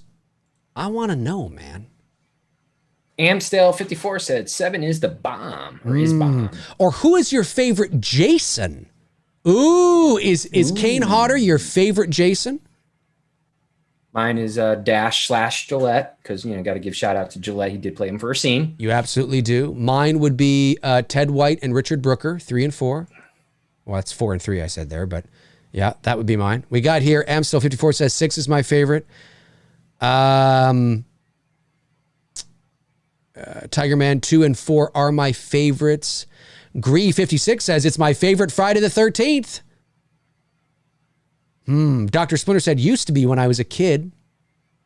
Fascinating. I can concur with that. When I was younger, as a kid, fascinating. Me and a not girlfriend. When I say girlfriend, like relationship, but just a good friend of mine who was a girl. Yeah. Oh my God! Like her mom used to drive us to rent movies like on the weekend and stuff, and she would always pick Friday the 13th films like Manhattan and 7 and I did like these movies more when I was a kid. Right. Okay. Right. That was really bad grammar. I did like these movies more as okay, you know what I meant. But yeah, I kind of caught myself. I was like, man, that just was like really bad grammar. I get for it. a moment there. Oh, my grammar patrol guy, expect a comment. There's this one guy who watches our show. He's always busting me on my improper enunciation of words because of my accent sometimes. So I'm fully expecting a comment of that shitty sentence structure that I put together. But we watched these all the time, and I didn't have a problem when I was a kid. I think as I got older, and even now, and I'm going to shock the shit out of you, It's really, if it weren't for nostalgia, okay, I just jumbled a bunch of words there again, but if it weren't for nostalgia with Halloween 4 and the fact that it was the first one, 2 is closing in on being my second favorite and putting 4 in the 3 spot. I mean, really? Again, watching part 2 the other a week ago on Halloween night, I've watched that movie now twice this year, and within the next couple months, I'm going to be watching it again with you, and I have no problem with that. I really enjoy that sequel, man. The more I watch it as I get older, this is this fucking is great payoff. Like, this is cool. Now, this would have been cool in 3D when he's showing up. That would have been a cool thing in 3D. You know, when he's doing that, but he's that actually I got to admit, I mean, you know, not a big fan of the movie, but I like that weapon. I mean, if you're going to do a movie like this, I think Jason should have all kinds of fucking crazy ass weapons. Oh, absolutely. You not just the machete. You got to get everything. How do you not know he's behind you? Come on. And I love it. He just throws him to the ground. It's like, all right, you want to be a bitch? Yeah. I'm not going to kill you right away. I'm going to fuck with you for a little bit, dude. Exactly. And where did he get this? Where did Jason get this? And he's got an arsenal of supplies hidden everywhere. Does he have? Yeah, like he's got like, where the hell did he get this? Why would you just? Oh! And obviously they cut it down. You know, yes, they did. They did way down. But yeah, you know, maybe it's for YouTube. I don't know. As I'm getting older, my taste in movies obviously have changed. So like, I don't like these films like Part 7 as much as I did when I was a kid. Yes. Like I said, with Halloween 4 and 2, I can see the older I get, I will always have a sentimental feeling for Halloween 4 being the first Halloween that I saw and whatnot. I get it. 2, man, is just it's a fucking solid sequel. I mean, Halloween 2? Yeah, Halloween 2. 1981? You know, I like the 1981. Yes. Yeah. I was like, wait a minute, what are we talking about? No, not 2009. That's right. Wait a minute. I think Tony needs some drugs. I think I like, not trying to steal your catchphrase, but the mood and atmosphere of Part 2 of, just being at night, continuing, literally just moments after everything happened. Right in the eye. I'm still trying to figure out the time frame of when Part 1 takes place in Part 2 because people are still trick-or-treating. There's a moment when the kids come up to the cops and they're looking for their friend Ben Tramer, and time is like just about like 10 o'clock or something like that. Right. And then there was a moment where Loomis is standing out in front of the Wallace's house, and he's like, an hour ago I stood up and fired 6 shots into him. Right. So I've never been able to figure out the true. How late was it in the original Halloween film? Because it's supposed to be late, but I don't think it's as late as they were. Probably not. It is. I sorry to interrupt you here, but we are having Carrie versus Jason right now. Oh yeah, I know. Here it is, I think this is why I started to lose interest in the film. I'm like, okay, we are going full Carrie. Wow, we are an hour and 12 minutes, 50 seconds into the movie. If you're just joining us, Friday the 13th, Part 7, The New Blood. Oh my God, Jason's gone down in a puddle of water. Carrie, Tina here, aka Carrie, is fucking just wrecking havoc on Jason Voorhees. He has met her match, the New Blood. I will say the Carrie effects, they did good. Oh, for yeah, 1980s, they did really good. Yeah, Jason's getting electrocuted here, but don't electrocute him. That's just going to give him more power, probably.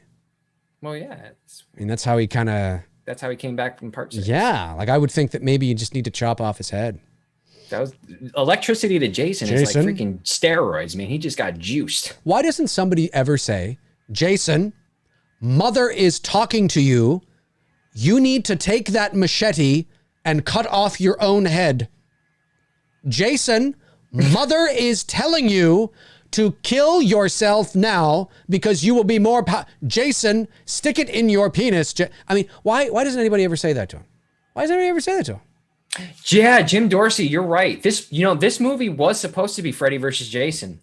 They wanted to do this in the 80s. Yes, they did. That is true. And that would have been cool to see Robert in his prime as Freddy going against Jason. It would have been very interesting to see. Would have been a very different movie. Totally. It would have been very 80s. And I think it probably would have been better. Better in the sense of the 80s nostalgia and, the 80s vibe. Mm-hmm. Okay, now Jason just comes through the window here like a fucking linebacker. Jay and Silent Bob wannabes in the film. Now, for sure.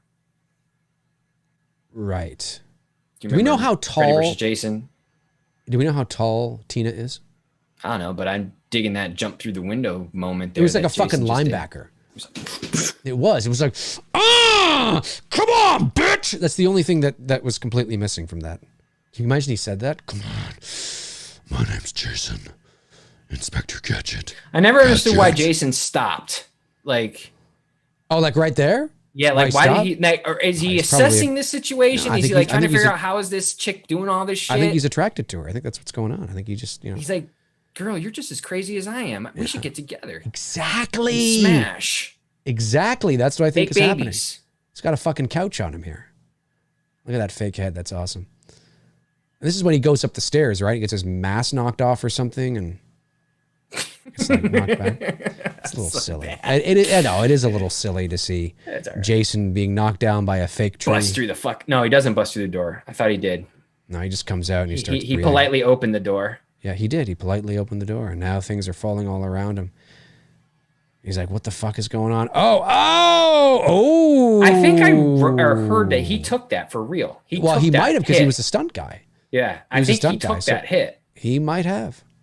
Didn't he burn his hands on one of these too? For real? Dude, in real life? He's got a lot of burns. Yeah, that documentary, was that To Hell and Back or something, or whatever it is? Yeah. The Kane Hodder story, or that's the whatever only, it is. It's good.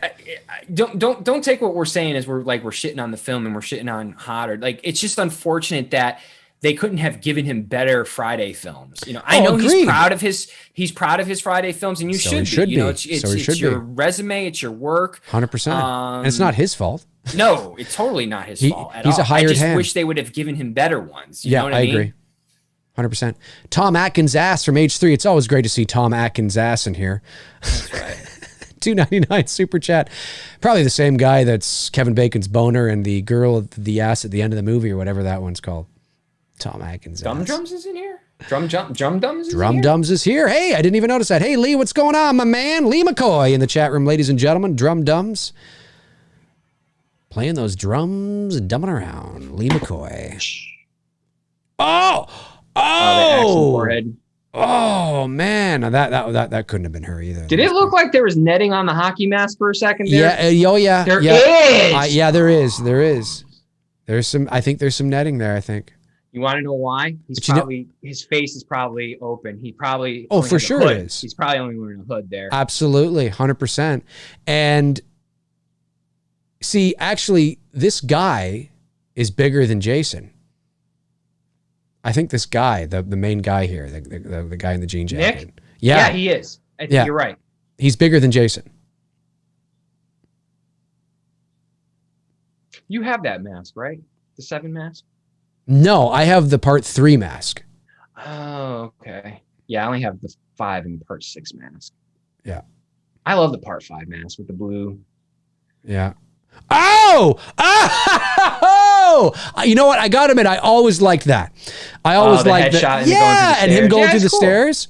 Well, that's the advantage of having, Hodder, like you said, who's a stunt guy. Yeah. I mean, he did all this stuff physically. Yeah. So you got to definitely give him props for that. And, for sure. 100%. 100%. David Lee Barron sends in a $1.99 super chat, says, let's get ready for Saturday nudie night. It's an inside joke to my Saturday movie night for my patrons. That's funny, David. I love it. Oh. Nick is down. I mean, why isn't Nick fighting? Like, if I knew that the probability I could die. He's stepping on his ass, though. He is stepping on his ass. Why? Well, because he loves his ass. He's an ass man. He's an ass man. He is. And she's crushing Jason's. Oh, look at that. That's like fucking like Kraft Dinner coming out of Kraft Dinner. Oh!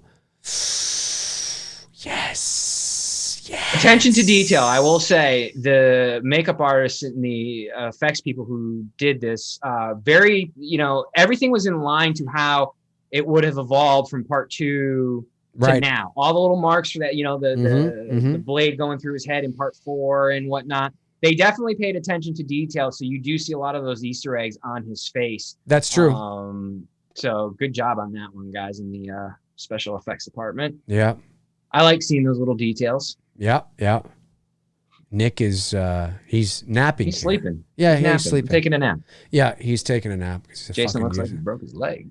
I was just gonna say it's like he's lying there like a cartoon. Like his leg is, it's like the way that a cartoon would lie. I think he should just be lying there. I wouldn't have had his leg like that. I don't see the reason why. He just looks I bet you his eyes are going to open. He looks like a pissed off Ninja Turtle right now. He does. He looks like a decaying Ninja Turtle. Wait, did he have his mask on there? Oh, no. Wait a minute. That's kind of weird. Oh, no. I like that. Yeah, it's true. Oh, no, that's still not taking that chain off. I forgot his mask broke.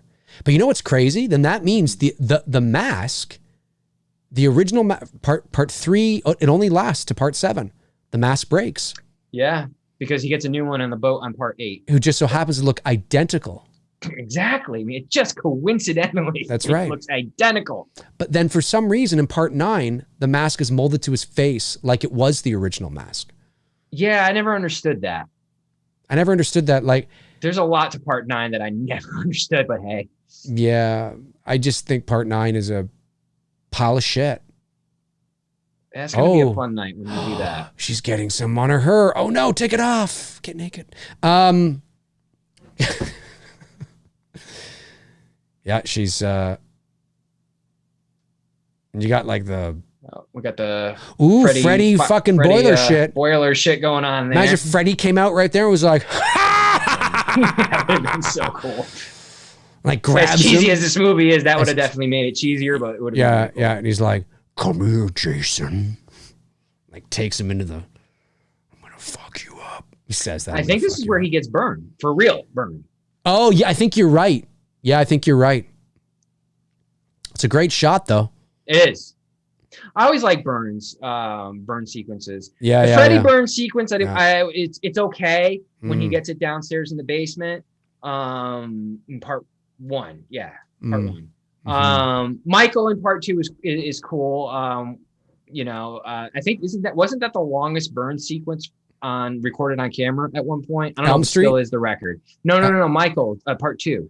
I don't know. When he's walking out, I thought that was the record for. I thought it was Elm Street. I thought it was the first Elm Street that was the record. That was the longest record for a little bit. I don't think it is anymore, but no. Yeah, they're gonna blow this fucking house up. He fucking survives. Nick survives. Of course. Fuck Nick. Fucking Nick. He's a piece of shit. He didn't even fight Jason. Here it goes. Oh! Yeah, they straight up legit. Yo, one of those shots too from the camera was done. Oh, yes. Yes. Yeah, like that's a great shot, though. Shots. Yeah. Oh, great shot. Great shot. Oh, yeah, that was great.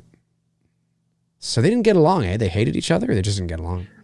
They weren't, I mean, like, it just is what it is. Some people just don't click on set. It's true. Like, what's her name? Shelley Duvall and Jack. They did not get along on The Shining. No. And she didn't get along with Kubrick either. Yeah. Kubrick they, as actors and professionals, they. That's it. That's right. Well, I mean, I fucking can't stand Bruce and we're making a movie, so. There you go. No. Just kidding, that's folks. That's your next movie title. I can't stand fucking Bruce. I can't stand fucking Bruce. It's going to come out. All this animosity on the set of It's Me, Billy. To It's Me, Billy. I can't stand Bruce. Yeah, behind the scenes, you're gonna be like, there's gonna be like all this animosity. I'm gonna be yelling at him and shit. No. Oh, here it comes. He doesn't even look at this. He's got he's such a. Oh, yes. You really think bullets are gonna do anything, bro? I know, dude. You have to fight. Look at what you're looking at. Yeah. Oh no, he's gonna. Oh, he's in the boat. That's a cool shot. It is. That I was just gonna say that's a nice cool shot. Yeah, I like the fire on his face. Oh, that's right. Dad comes back and gets him and pulls him under and holds him there, I guess. What? Dude, it's been a microsecond. But the weird part is Dad doesn't look like he's aged all that much. Right, the dad. That's right. I don't understand. Now I remember this now. What the fuck? Yeah, Dad's been under there for like a decade, and he looks like he's just went under there last night. What? Right? I mean, yes, for real. It literally looks like he just went under there last night. It literally looks like okay, it's been a little bit since I've seen this movie. What the I forgot about this. The dad comes out. What? This makes no sense. I don't know. And the dad is just lying. What, the dad, he was waiting there? Yeah, you're right. It's like he was just told, like he's just been there for like 5 minutes. Apparently when Dad drowned, they couldn't recover his body. They left him in the lake and didn't have a funeral or any of that. But it looks so ridiculous. Like it looks like and he comes out like a fucking champ, like a hero. He's like, yeah. Jesus Christ. Oh, Friday the 13th. Part 7. Now, where is this location, Tony? It's in Alabama. I only learned that from watching Adam the Woo. He did a video location thing there. Ah, okay, for part 7. So, yeah. Interesting. Good guy, that Adam the Woo. Yeah, he's a good guy. I've seen a few of his videos. Yeah, I like Adam the Woo. Adam I wonder what his real name is. But like none of that stuff is there. Like in the video that he did, the houses, none of it's there. Why are they being transported in an ambulance from 1958? Like, why does the one right there? Yeah, exactly. Like this ambulance looks like it's from the 60s. And that's it. That's it, man. And then I told you, man, this thing goes by fast. Wow. And then we never really find out what happened to them afterwards. No. I guess they went off to live a decent life, I guess. Because they're not in part 8. No, they're out there somewhere. They're not in part 9. They're out there. Maybe they're married now with children. Yeah. And she's fucking wrecking havoc with her telekinesis. Wow. Well, ladies and gentlemen, that was Friday the 13th, part 7, not part 8. Did I say part 8? Anyway, part 7, The New Blood. Hopefully you guys enjoyed that. Again, if you're watching after that, comment below and let us know if you liked this Friday the 13th, if it's your favorite Friday the 13th, and if it is, why? Why is Friday the 13th, part 7 your favorite? Let's jump over the chat here. We got a few minutes. Let's jump over the chat and see what you guys are talking about. You can ask us things now. Send in your super chats, non-super chats, and let's see what you guys are doing. Here's one coming in from Southpaw82. Says, Dave, is there any chance It's Me, Billy will be longer than 30 to 40 minutes? No, I don't think so. I don't think so. So you're sticking within that wheelhouse, 30 to 40? Yeah, because, I mean, all there is what's on the page. And you have to remember, folks, that we have 6 days to shoot 23 pages. And that's a lot. To do 30 to 40 minutes in 6 days? Yeah, and so it may, a 23-page script to shoot 23 pages in 6 days may sound like a lot, or not, may sound doable, and it is, but it's still a lot to shoot. There's setup, there's rehearsal, there's different takes. They're getting the lighting right. I mean, I can tell you this: that the first 2 days of shooting are day shoots, and then we have a 24-hour turnaround. And then we go into our night shoots. And Wednesday, Thursday, Friday, Saturday are all night shoots, 12-hour nights. And what time are you going to start at night? Well, we probably start rolling cameras about 5 or 6. In the morning? No, in the evening. Because it'll be dark by then. Yeah. And then we'll go to 5 or 6 in the morning. And we do that Wednesday, Thursday, Friday, Saturday. And, there's a lot of prep. There's a lot of prep. I mean, we are fortunate that we're shooting in one location, but there's a lot of setup. I mean, we're making like I said, this is it's a short film. It's a fan film. That's the category, but we're making a professional film, and you'll see once you start to see set photos and all that kind of stuff what we're really doing. And but again, I want to say this, and I don't say this because I'm not confident in our film. I say this because I want people to understand that, again, this is a direct sequel to the original Black Christmas, which is. So our movie's paying homage to that. Our movie is very psychological, theater of the mind kind of thing. It's not a Friday the 13th movie where you're going to see blood, guts, and gore being splattered all over the place and people being tossed through windows. That's not what this movie is, right? So we are very much in line with more of that, atmosphere and psychological thing, which is what the original was. So we are paying homage to that. So if you really like the original, I think you'll get a kick out of what we're doing. But yeah, I mean, it's to be 30 to 40 minutes. I mean, I could see it being 30 minutes. I think that's possible. 40 minutes, very unlikely. No, because the material is just not there. And sometimes it's better, folks, to have something that is really good in a smaller package than something that is, but an hour long. You know what I mean? So, and it would also cost us a lot more money to make it, double the length. Anyway, yeah, good question though. Thank you, buddy. Appreciate that. What do we got here? Jeff Harris says, "Hey, Dave and Tony, have you guys listened to John Carpenter's Lost Themes albums? Looking forward to his third album." I've heard a couple of it. Yeah, there's a couple of tracks off his first one, especially, that I really like. And I heard the one that he released in regards to his third album that's coming out, and I really like that one too. Tony, have you heard some of his Lost Theme stuff? No, it's really great stuff. Really classic Carpenter synth shit. Good stuff. Just go back. I want to make sure I didn't miss any super chats. No, I did not. There were 4 that came in. First episode. Oh, yeah, you got that in the ass, and then yeah, no, we're good. We're good. All right. Dave and Tony, what are your thoughts on Johnny Depp and his controversy? I mean, I personally don't think it's much of a controversy. I think he's better off, and I think he's going to be fine. I think Johnny Depp doesn't need to be doing the big blockbuster films. The films that I've enjoyed Depp in, the first couple Pirates were cool, but then it just kind of really got played out. But I like Depp in his small independent films, and he will continue to do small independent films. So I think there's a silver lining for him with me that, Hollywood's turning its back on him, even though he was not at fault. I mean, from all accounts, she was the abuser from everything that we've been told.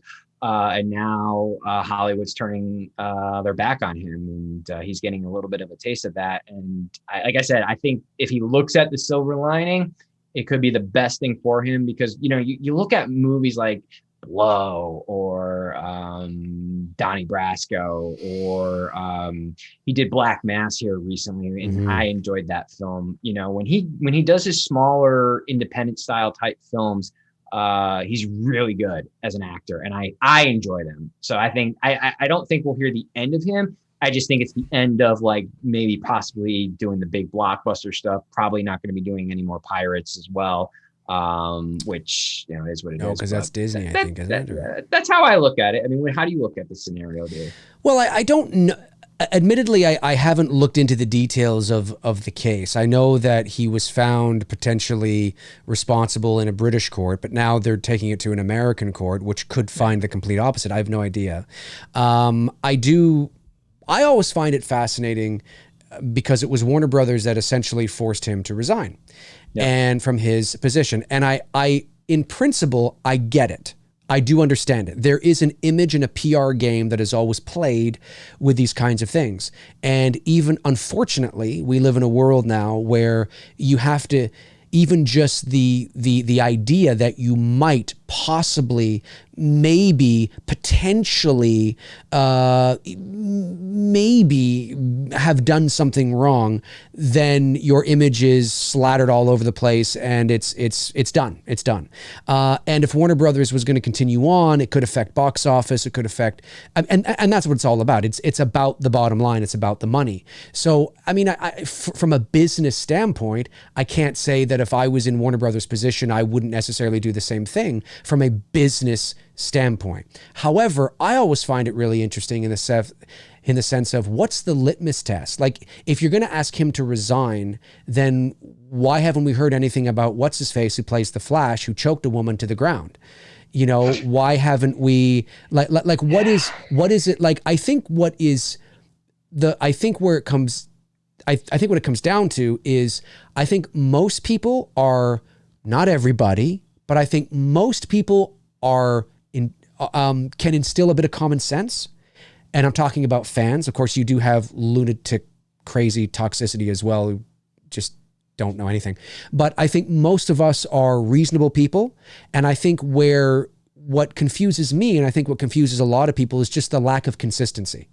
And that tells you, and the reason why there's a lack of consistency is because there's a game being played.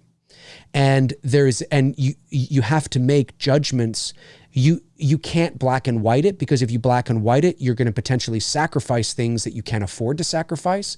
And you're potentially going to be able to hold on to things that you shouldn't hold on to. So they can't, unless it's really black and white, no pun intended. But yeah, there's a lot of gray area. And, and if Johnny Depp if he is guilty of the things he's being accused of, well, yeah, that's awful. That sucks. And obviously she was guilty of it as well, too. Right. But she's basically getting a pass because she's still in the Aquaman shit. Right, so. Right. And I don't know a lot about that, admittedly.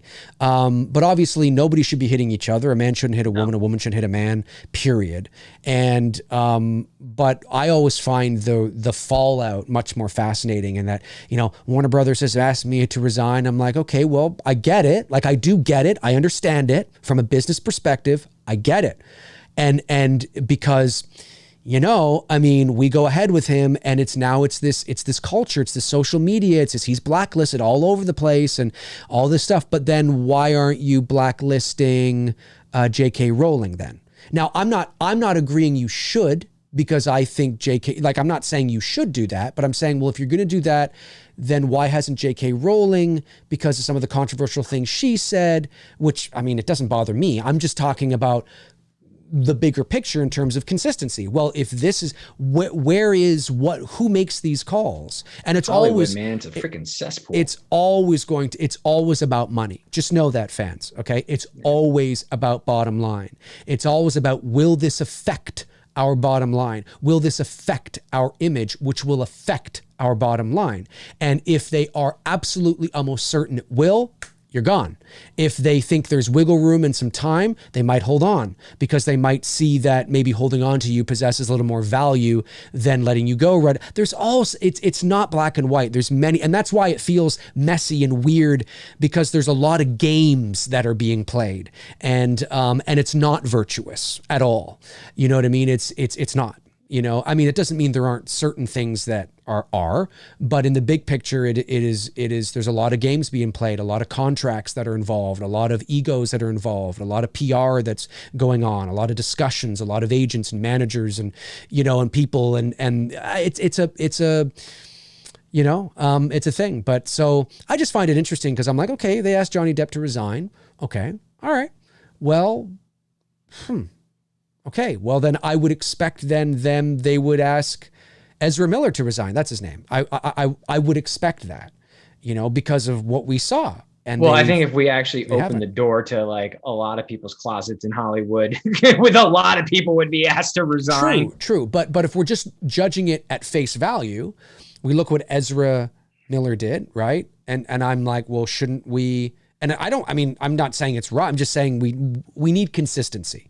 And I think but again, the reason why there's no consistency is because in the world of billions of dollars, in the world that these people are playing at, the lives they lead, are so astronomically, it's a different league than you and I. It's a different world, I mean, I've been to, certain functions and award shows and stuff, and you can smell it, you can smell it, and it's a different world. It's a different world. So world that most of us will never get to experience. True. And they're playing at a level, and there's so many things going on that I don't think I would want to, it's a different, I mean, it's insane. So anyway, I don't know a lot of the details, but I do understand the business move to let him go or to ask him to resign. I get it. But then I would expect then to see that type of thing moving forward with other things that are like that. But we won't. And there's reasons for it, not just because there's crazy stuff for it. There's crazy stuff. Got a super chat from Blood Red Skies, a $5 one. Thank you, buddy. When they recreated Halloween ending into part 2, Loomis goes down the stairs outside and looks stunned at the grass spot of the shape. Why is he shocked? I don't think it's necessarily shocked. I think it's more of like, I think he's processing what just happened. Like, he's touching the grass, he sees the blood. So he's like, okay, he's bleeding.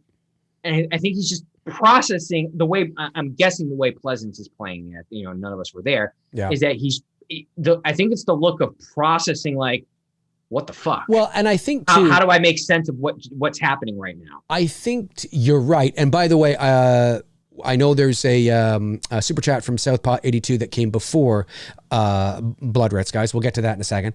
I always found it funny that, like, I agree. And Darren, I don't know if Darren is still in the chat room. Darren brought it to my attention, I forget, this a couple of weeks ago, whatever it was, about how his jacket, Loomis's jacket, like the lapels or whatever, the flaps on his jacket are completely different than what they were just 3 seconds earlier upstairs shooting Michael Myers. It's kind of funny. And when I looked at it, I was like, oh yeah, you're right. They are. They're probably two different jackets. Well, they are. Yeah, exactly. Because it's 3 years in between the movies. Anyway, I always found it funny, and I always giggle a little bit, not outward, but inside, when he comes to the bottom of the stairs and he looks, and we see the outline, the imprint of Michael lying there, like he got up out of snow.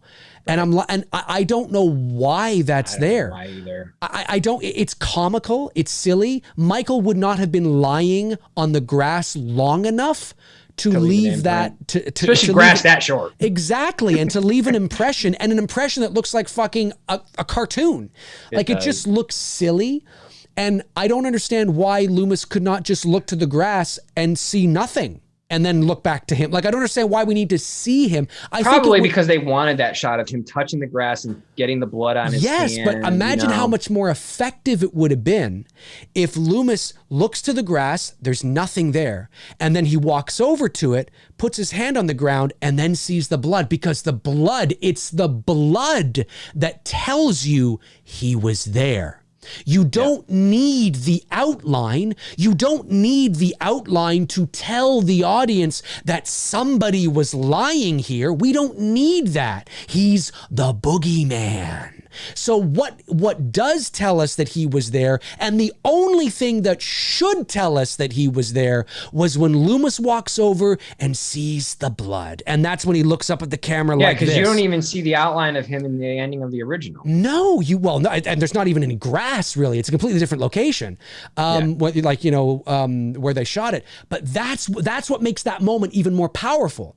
And it's still powerful, but it would be even more powerful and more impactful if he just, he looks, there's nothing there. It's just an empty spot. And he's like, what the hell? And he walks over and he kneels down. He puts his hand there and he looks at his hand, and then he sees the blood, and we see him looking at the blood and looking up. And that's when we hear the neighbor come out, what's going on out here? And he's like, call the sheriff, call the police. I shot him 6 times. I mean, it's the blood. He was here. You know what I mean? Seeing this cartoon Bugs Bunny outline is just silly to me. And it's always been silly to me. It doesn't ruin the movie or anything, but it's certainly always been silly to me. But but I agree with Tony in regards to the actual answer to the question. I agree with Tony that I think it's just more of a, oh shit, he's not there. Yeah. To, because remember, he's a doctor, right? So for him, he's going to deduct everything by science, and none of this is making sense to him. He just shot someone who's out there still and not dead. That's right. You know what I mean? Exactly. So. Yeah. Southpaw 82 says Jason is out for now, but what happened to Freddy? Jason is out for now? Oh, you mean the fact that there's a lawsuit going on with Jason? What happened to Freddy? Well, there was a rights issue. When Wes Craven died, I believe the rights have just expired last year. They did. And I know that I think Elijah Wood and his production company wanted to get a hold on it. I do know that obviously I'm sure things have been delayed even further with that because of COVID. Obviously we want to get Dylan's New Nightmare rocking as well. That might be a big portfolio piece and a nice thing for Cecil and for myself as well. I mean, hell, I'm playing Freddy Krueger, for Christ's sakes. Because obviously we're shooting that professionally as well. It'll be a professional film. So that'll be a great portfolio piece to kind of nudge, wink, wink to potentially in terms of the rights and all that. But that's really what it is. Or just the 2010 film was essentially a colossal flop and didn't resonate with fans at all. So it's just, he's been dormant. It'd be interesting to see what they decide to ultimately do with the character, where they want to go with it. Like you said, they tried to reboot it, did nothing. I don't even own it. I mean, I'm sure we'll probably rent it and do it one day on here, and that'll be the last time I watch that again. You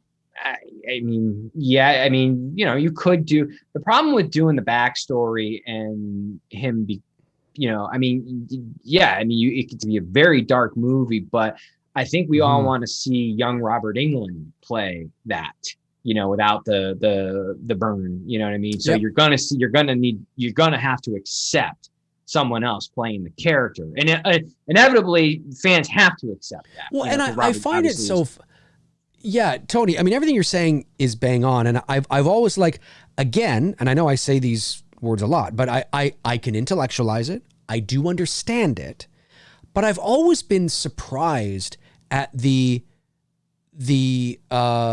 lack of, although then again, I mean, look at Hollywood, right? And what they tend to do with these kinds of things. But I've always been surprised that there's so many people that just don't believe it's possible that anybody else could ever play Freddy other than Robert. And I think, who are these people? 20 years from now, you're going to have to, because I don't even know if he'll be here. Now, I mean, the guy's in his 70s, for Christ's sakes. And it's like, I mean, and even he will tell you that there's somebody else out there that can do it. And all these people that are surprised, I don't know what it is, like all these, and I think these are the same people that go, oh, Heath Ledger, fuck that. Oh, Ben Affleck, fuck that. Or they just, I don't know if it's just a pessimistic attitude or if it's part emotional attachment. They don't want to see it. It's the world we live in now. It's the let's complain and shit on it. Like your video here recently, I couldn't agree with you more, even though I'm not even on fucking Twitter, but fans shitting on the teaser trailer. The only thing I said about the teaser trailer with Halloween is I personally liked I did a little fun thing on Instagram. I took some dialogue from the 78 film. Okay, cool. You heard it. You took the beginning of the dialogue and put it at the beginning of the. So instead of listening to Laurie's voice at the beginning of it, that was it. I mean, I thought the teaser in itself is a solid teaser. Didn't understand the whole picking up the mask thing. I hope that's not the reveal of the ending of Halloween Kills. I hope that was just for promotional reason, because that would really fucking suck that you put the ending in the fucking teaser. No, I don't. It's not. I hope not. I really fucking hope not, because that would really fucking blow if they did. I can actually tell you it's not. Other than that, I just think it's the world that we fucking live in. Look, I was totally psyched for the 2018 film, very positive about it. Now that I've seen it, I have obviously different feelings about it, but because I've seen it, I've got substance there to, explain why I don't like the film. I just think we just live in that world of let's fucking shit on it, and before we even see the fucking movie. Yeah, well, because I think. And again, it's not that I don't understand why people would be skeptical, and they love Robert, and Robert's so identified with the role. It's a speaking role. He made Freddy Krueger 100%. Like I can intellectualize it. I understand it. And I can understand people saying, Robert Englund will always be my Freddy. Like Harrison Ford will always be my Indiana Jones and Han Solo, because it's the era I grew up with. Like Sean Connery will always be somebody's James Bond. Right. Or, whatever, right? Like I get it. I understand it. And I can certainly understand somebody saying that, Robert, it just sucks. It's too bad, but he'll always be, Freddy to me. Well, of course, because it's the role he was most identified with. It's his claim to fame. It's his arguably most successful role he's ever had. And currently the only one who played it the most. 100%. Exactly. He is Freddy Krueger. But to say that nobody else on the face of the planet ever again for the rest of time will ever to be able to play Freddy Krueger and do justice to the character is just like, I just don't, that's not true. It's just not true. I mean, and it's been statistically proven with other roles that that's not true, and I don't know. I just find it kind of funny. Will always be your Freddy. Yes. 100%. But Freddy Krueger will live another day, and there will be a time. I'm not saying it's going to be the next movie. I'm not even saying it's going to be me and Dylan's New Nightmare. I mean, I don't know. We'll see how you guys like my Freddy. But I certainly, to say that there will never be another Freddy ever again, that would be like, well, actually, that was pretty good. I think it's just naive. I think it's just, I think it's just emotional attachment speaking at the end of the day. And they just can't imagine somebody else donning the fedora or the glove. And of course, because of the 2010 movie and, that leaves a bad taste in their mouth. And I get it. But there are people out there that can do justice. It's not about, just always keep this in mind. It's never, whenever you are taking on an iconic character, it's never about doing an impression of that character. It's never about that, because you are only setting yourself up to fail. It's about bringing the essence of the character to the screen, like what's his face did with Han Solo in Solo. I believe that was like a 22-year-old Han Solo. He had the essence there. He wasn't doing a Harrison Ford impression, but he had the essence, the cadence, the vibe of Han Solo. And yes, does it help that he sort of resembles a little bit of a young, Harrison Ford? Yes, that's important. That's very important. If he looked like, Matthew Lillard, well, it wouldn't really matter how much of the essence he's got. It probably wouldn't work. So yes, he does have to look like him. But it's about the essence. It's about you believing at the end of the movie that was Han Solo. Believing at the end of the movie that was Freddy Krueger. That's what you have to believe. You don't have to believe it's Robert Englund. You just have to believe that, yes, that was Freddy. How do you feel about the idea that they were tossing around there, speaking of Indiana Jones, of Chris Pratt possibly? Well, I've been very vocal about this for a long time. I'm not a big Chris Pratt fan, and it's only because, generally speaking, I have this association of that he's more of a jock boy, and he's in jock kind of movies like, Guardians of the Galaxy, and, he's this superhero, and I just don't see him as Indiana Jones. And that all came Have you seen Jurassic World? Oh, yeah. Yep. Same thing. I don't know what it is. I don't know what it is. But I mean, even I am mature enough to be able to say, hey, if he is cast as Indiana Jones and he knocks it out of the park, I'm going to let you know. I think he fucking knocked it out of the park. And I'm like, now that's Indiana Jones. Sure. You know what I mean? I'm going to say it, but he wouldn't be my first choice. And it's just because of an association I have with him. And the whole Chris Pratt Indiana Jones thing came to be because 3 or 4 years ago or 5 years ago, whatever it was, somebody happened to superimpose Chris Pratt's face on Indiana Jones's body. It was a promotional image with him and Sean Connery for Indiana Jones and the Last Crusade. And somebody just stuck, Pratt's face, and I was like, what about Chris Pratt? Or what about Chris Pratt? And he had just come off of a successful Guardians of the Galaxy. And I guess because he's got a bit of swagger in the movie and he's got people like, oh yeah, Chris Pratt, he could do it. I don't know. I think maybe he's a little old now. Because I think younger than us. No. I'm talking about the guy I'm about to say. I think my first choice would have been maybe we're a little 10 years too far removed. The chat room already knows what I'm going to say because I've said this before. But I think a good Indiana Jones, because he can bring the maturity, the subtle vulnerability, a little bit of the shyness, the action. He's handsome, I think is Hugh Jackman. And I think Hugh Jackman would have made a really good Indiana Jones. Now, he's in his 50s now. Could you do it now and get 3 movies out of him? Yeah, you'd have to go boom, boom, boom, boom, boom, boom, boom. Yeah, you could. But I mean, if anything, Tom Cruise has proven at 60 years old, he can still do action films. Sure. Oh, for sure. And he's not 60 yet, but he's closing in. 100%. And Hugh Jackman's in really good shape. He's in really, really good shape. Oh, yeah. But I think they would probably want to go younger so they have more longevity with that character. But when I look at Hugh Jackman, when I think of his vulnerability, that little subtle shyness he can bring, he's debonair, he's handsome, I can see him as a professor, I don't see Chris Pratt as a professor. I see Chris Pratt as the professor that likes to hang out with the kids at parties. You know what I mean? I don't see Hugh Jackman doing that. And again, that's not to say that if they cast him and he does a great job, like, hey, you know what? He did a great job. I was wrong. Because it's all in the writing at the end of the day. But yeah, I think Hugh Jackman would have made a pretty cool Indiana Jones. And even Harrison Ford will always be my Indiana Jones. But is there somebody out there that could don the fedora and do it justice? Yes. Yes, there is. There is.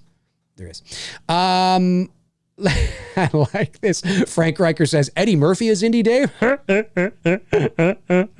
Yeah, and he's got that laugh. Let me see here. Super chats go back. Super chat from DreedMem77. Very generous super chat. Thank you, buddy. It says, Dave, I was surprised to hear you say that H5 is your least liked Halloween movie on McRae Live last week. I'd give that title to Rob Zombie's H2. A 7-foot tall, talking, half-masked hobo Michael Myers and his mom riding My Little Pony. What is that? Well, I mean, I think, here's the thing. Yes, I think if we were to look at the real big picture, I think Rob Zombie's Halloween 2 is the worst Halloween movie. Yeah, it's a fucking shit show garbage of a movie. But I never watch it. And I never watch it because I think it's dog shit. There is a redeeming factor to that film, I will say this. Well, just the first like 10 minutes. Well, that, yes, the opening scene, the hospital sequence is one of the best fucking shot scenes in a Halloween Yeah. movie ever. Just the intensity of it alone. Yeah. But Scout's performance in that film and what she goes through in the post-traumatic stress, her performance is fucking on point and great. Unfortunately, everything surrounding it in the Right. movie is just garbage. So there is some redeeming factors. Yeah, I get you. You know, when you're picking out the good and not just shitting on the film. No, I understand. But I think the reason why, like, again, and in for all intents and purposes, H5 is the worst for me because it is the movie, and I've said this before, and you really got to follow me because people fight me on this, but you got to follow what I'm saying. Dave! H5, I know. H5. But Dave!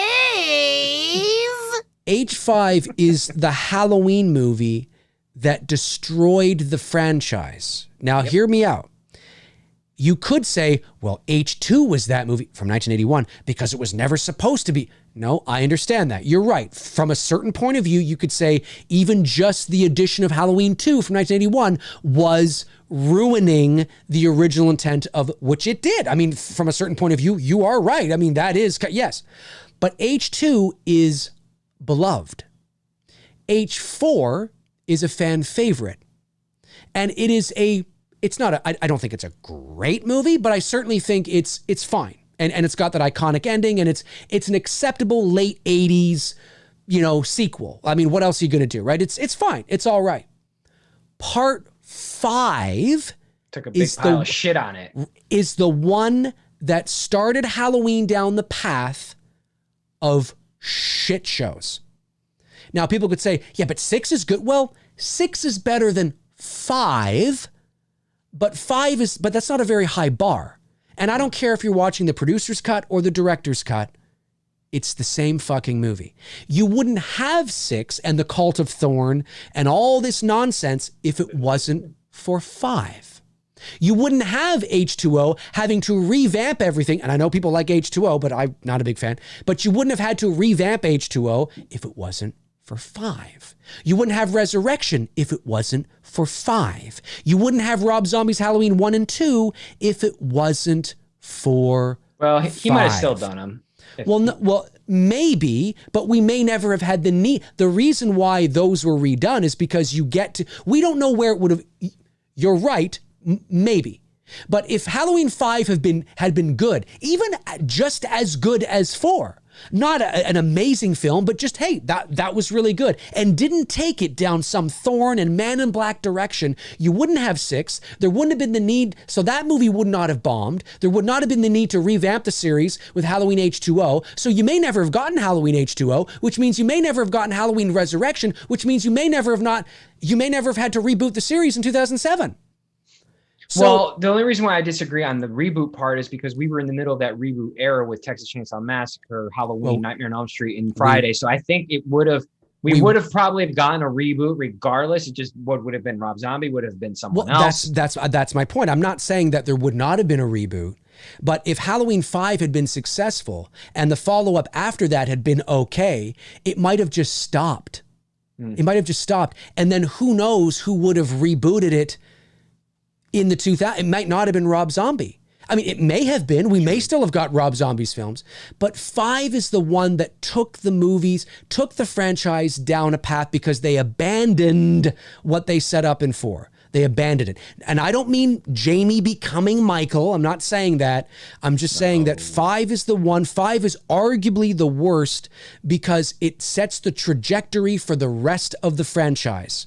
The interesting thing is, I think it was you that said this, if I'm not mistaken, that if they had just stopped at 4 and came back to it now, like restarting they very well could have picked up from where 4 left off because there wouldn't have been a 5 or 6 or 7. I'm saying if there was none of that, dude, you could have picked up with 100%. Daniel Harris being older. Yep. What's up? You know 100%. what I mean? Like, how do you know what I mean? And that very well could have been, that could have happened. Dude, I've said this many times that I think Halloween 4 is actually, now listen, I think Halloween 1 is the perfect ending because it's, you've heard me talk about this 1,000 times, right? It's the perfect ending for the reasons that I say it is. Okay, so they move on. They make another one. Okay. Well, Halloween 2, what else are you going to do? Okay, you kill him in a fire in an epic explosion. We watch him burn to death. Okay, that is, besides the original ending, that I guess is your next best ending, right? And the character, he's dead. He's burning alive. He's dead. Okay. No, we make another one. Okay. Well, if you're gonna make another one, you've had 2 perfect endings, and you're gonna see if you can get away with another one. Is Halloween 4 not the perfect ending to the franchise? Which is hard to do. It's hard to do, but at that moment, think about this. And the only way it could be the perfect ending is if they never made another one. There was never Halloween 5, 6, 8. There was never. Halloween 4 was the last Halloween movie they ever made. Now, I know we don't live in a world where that is a reality, but imagine if that was the case. And the last time we saw a Halloween movie was 1988, and the last thing we remember is Jamie Lloyd at the top of the stairs with the scissors in her hand. It brings it full circle, and it brings it full circle in a different way than Halloween 2 did. Good won out in Halloween 2. Halloween 1 was ambiguous. Evil, I guess, kind of won from a certain point of view because he's gone and he's out there in the ether. But Halloween 4 brings it full circle. It helps to perpetuate the narrative that evil never dies. Loomis was literally going to shoot the child. He was going to shoot and murder the child. And the only one that stopped him was Meeker. If Meeker had not stepped in and stopped Loomis, he would have unloaded and emptied his gun on Jamie. He would have done that because he couldn't take having to go through it again. It brings it full circle. Clown costume. There she is at the top of the stairs. Little girl. Loomis is, no. Dun, dun, dun, dun, dun, dun, dun, dun, dun, dun. And she's breathing in the cloud. It's like, oh my God, full circle. Boom, cut to black, roll credits. Wow. The end, evil never dies, and it's just, and it brings it full circle. You begin Halloween with a little kid in a clown costume, and you end Halloween with a little kid in a clown costume, bringing it full circle. Now, the only way that impact would resonate with anybody is if they never made another Halloween movie. But imagine, Tony, if they never made another Halloween movie and you get to 2018 and they want to start again and they make, and Halloween 18 doesn't exist, and they go back and they make a direct sequel to Halloween 4. Changes everything. And you do have the possibility of bringing Jamie Lee Curtis and Danielle Harris back. Because you can say that Jamie Lee Curtis gave her up for adoption. She didn't really die because she was worried that the shape was out there still. And then you can cast your Danielle Harris. And then she can play. She's not playing some alternate reality Jamie Lloyd. She's playing Jamie fucking Lloyd. Yep. And then the fans can get all their giggles and shit and orgasmic fucking thing going. Have their Halloween endgame moment. Exactly.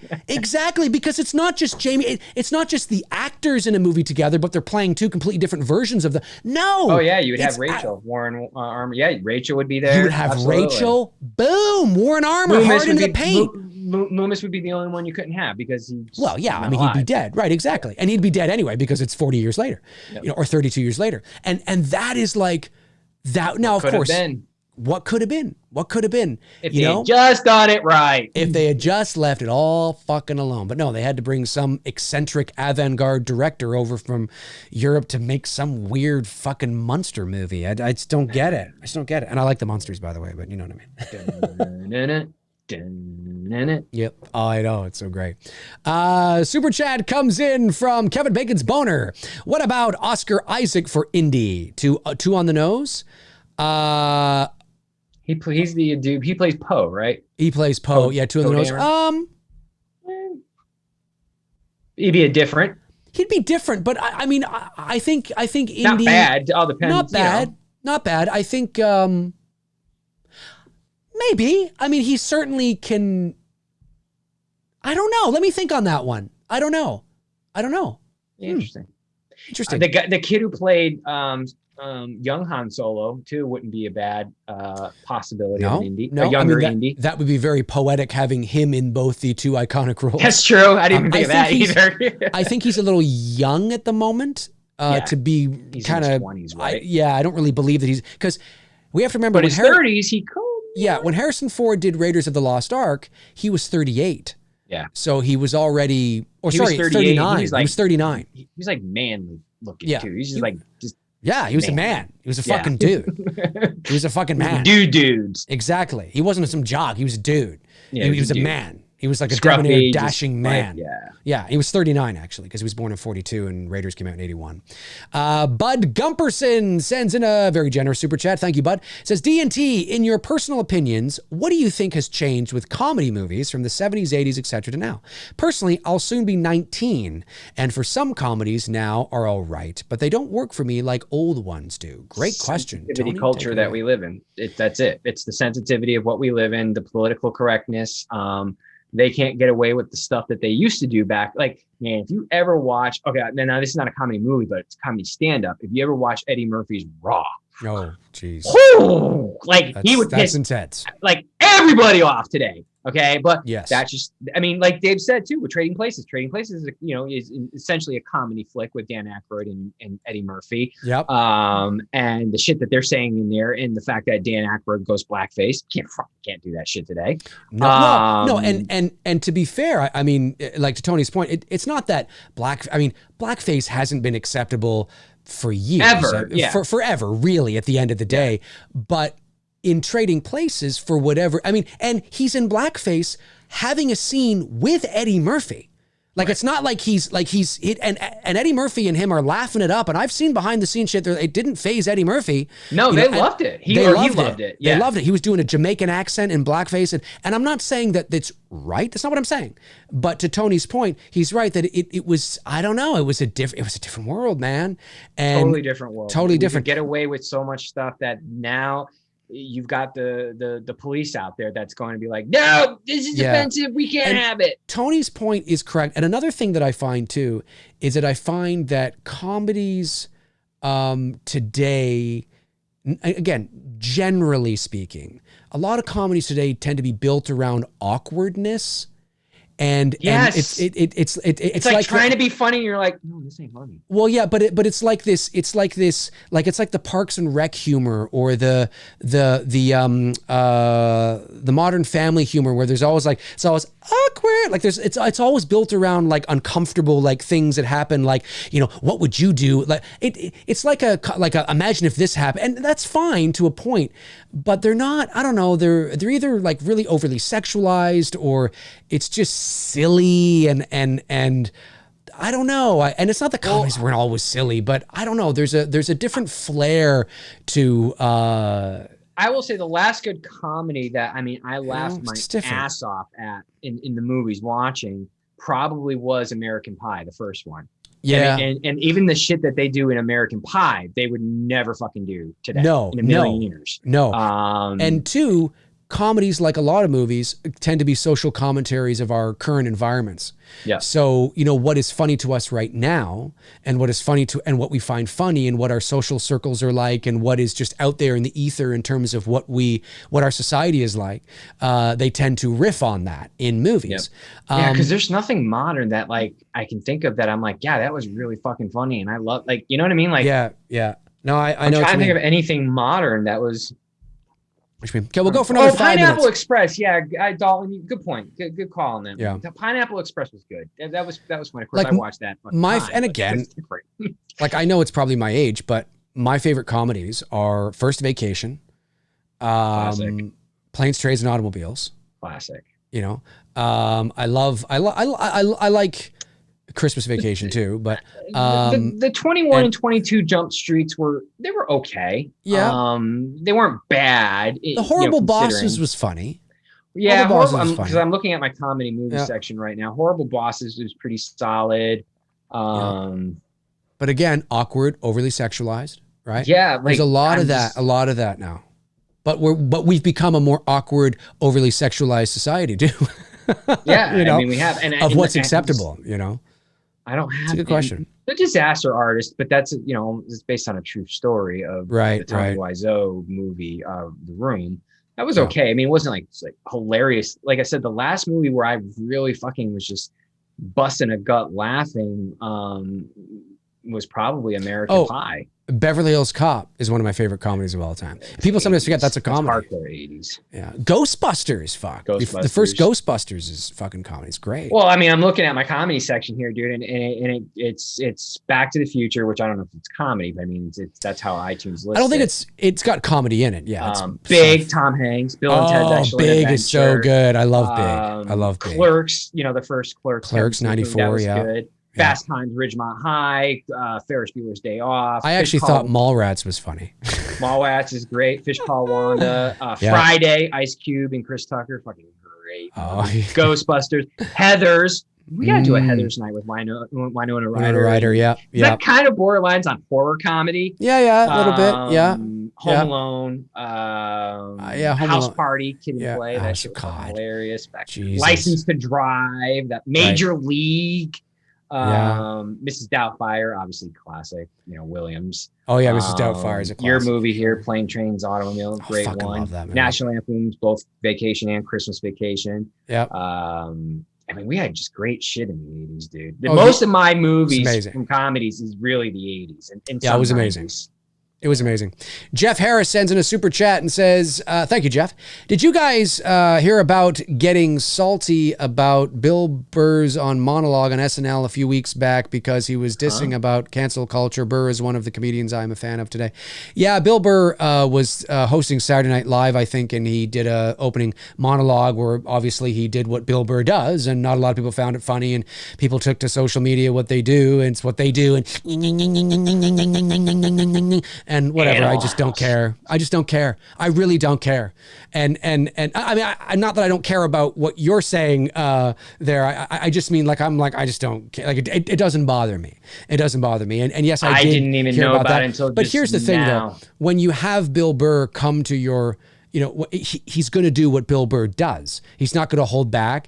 He doesn't give a shit. He's not one of these people that buys into that kind of thing. And people were calling Bill Burr racist. Bill Burr's married to a beautiful black woman. Yeah. So I mean, I love that, don't you? Let's not forget that. She's like, he's a comedian.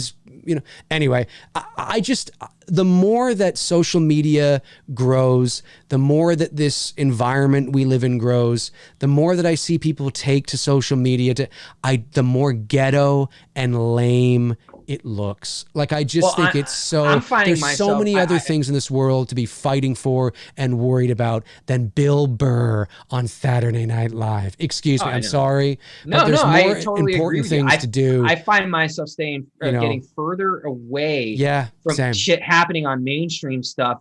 And that's no indication of my political views. It's just I'm so over this shit and what they're doing in cancel culture and getting offended. Like so until just a moment ago, I had no clue that this shit even went down. Yeah, because I'm like you really said, limiting myself to what I expose myself to because I'm just like I'm tired. It's of it all.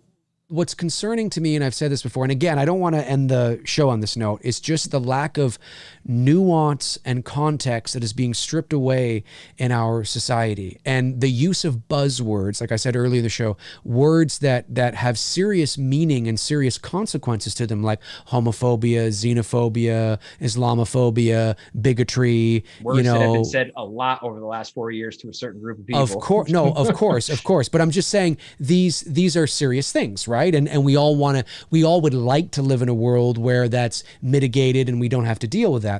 But what bothers me are these people that really don't know what these mean, and they just see their friends using them, and they use them in ways to and they call out people for being something like racist or a Nazi or whatever it is, and these people they're not. Using the word Nazi should really only be used when there's a real Nazi. And when somebody that, and to call, Bill Burr a Nazi because he said something you didn't like, or because, it's just, it like as Tony said, it diminishes the importance of these words. It does. It diminishes everything. When you guys use 100%. These words the way you're using, it diminishes what they truly mean. You can't just, they're being tossed around like it's nobody's business. Like we toss around the word the, right. Look, if we were living in a world and like Dave says, I don't want us to end like this, but Dave has a very valid point to what he's saying here, and you can't, undermine that at all, is that if we were living in a world right now where in the last 4 years, we were seeing concentration camps put up, people tossed in there, all this stuff like that, and Trump was going full Adolf Hitler. Well, if we saw 3 million Jews murdered. Yeah. I would say, okay, we got a problem, and yeah, yes. this is not right, but we didn't see anything that. So when you're saying to me that you're calling someone a Nazi, I'm going right to World War II and going, well, this is what happened then, this is what they did, and I'm like, Bill Burr didn't do any of that. You know what I mean? Like, that's what I mean by you're taking the word. And it's losing its value of what it. And I'm not saying there's any value to the word Nazi. Yeah. I'm just saying, but like the definition of what a true Nazi is. Right. No, you're saying Nazis this, and it's dude. Like, and you look at what they fucking did. And that's what happens when you remove context and nuance from discussion and debate and intelligent, mature communication. If you remove that, then there's no meaning to anything, and anybody can say anything. And it's just, and again, this isn't political. This is just the reality, the linguistic reality of communication. And when you are not, I'm scared. I'm scared. I don't care. I'm just like, this is not cool, man. It's gonna catch up. It's going to catch up, and it's unfortunate. It's unfortunate. And I wonder. # we need nuance. Well, yeah. I mean, I wonder if we're heading into a demolition man society where, you're going to have shit in your house that, you're going to get fine credits and, stuff for saying certain words. And I mean, because it just seems like we're heading to that. You've been fined 1 credit for. Right. It just seems like that's where we're heading towards that type of, society. And it sucks because, look, I'm not saying the 80s were better, and I'm not saying that we should be, talking the way that we did talk to each. I mean, yeah, we were in the 80s and 90s. I'm not going to say me and my boys, we the shit. If y'all had a tape recorder for the stuff that we said to each other, listen, if there was a tape canceled in a second. Half the people that claim to be virtuous, if you had a tape recorder in their bedroom or in their private life any day of the week, you'd be shocked what they're saying as well. Yeah. Everybody has said things. We've all done it, folks. We've all done it. Okay, let's end on a positive movie note. Positive movie note. Let's do this. Let's end it on a positive movie note. What do we got going on? Steve S. says Police Academy was made at the Looney Bin in Toronto. Yeah, the first 3 or 4 police academies were shot in Toronto. When you watch Police Academy 3 and they're on the Sea-Doos traveling across the water to the marina or whatever, if you look in the background, now this is 1980s Toronto skyline.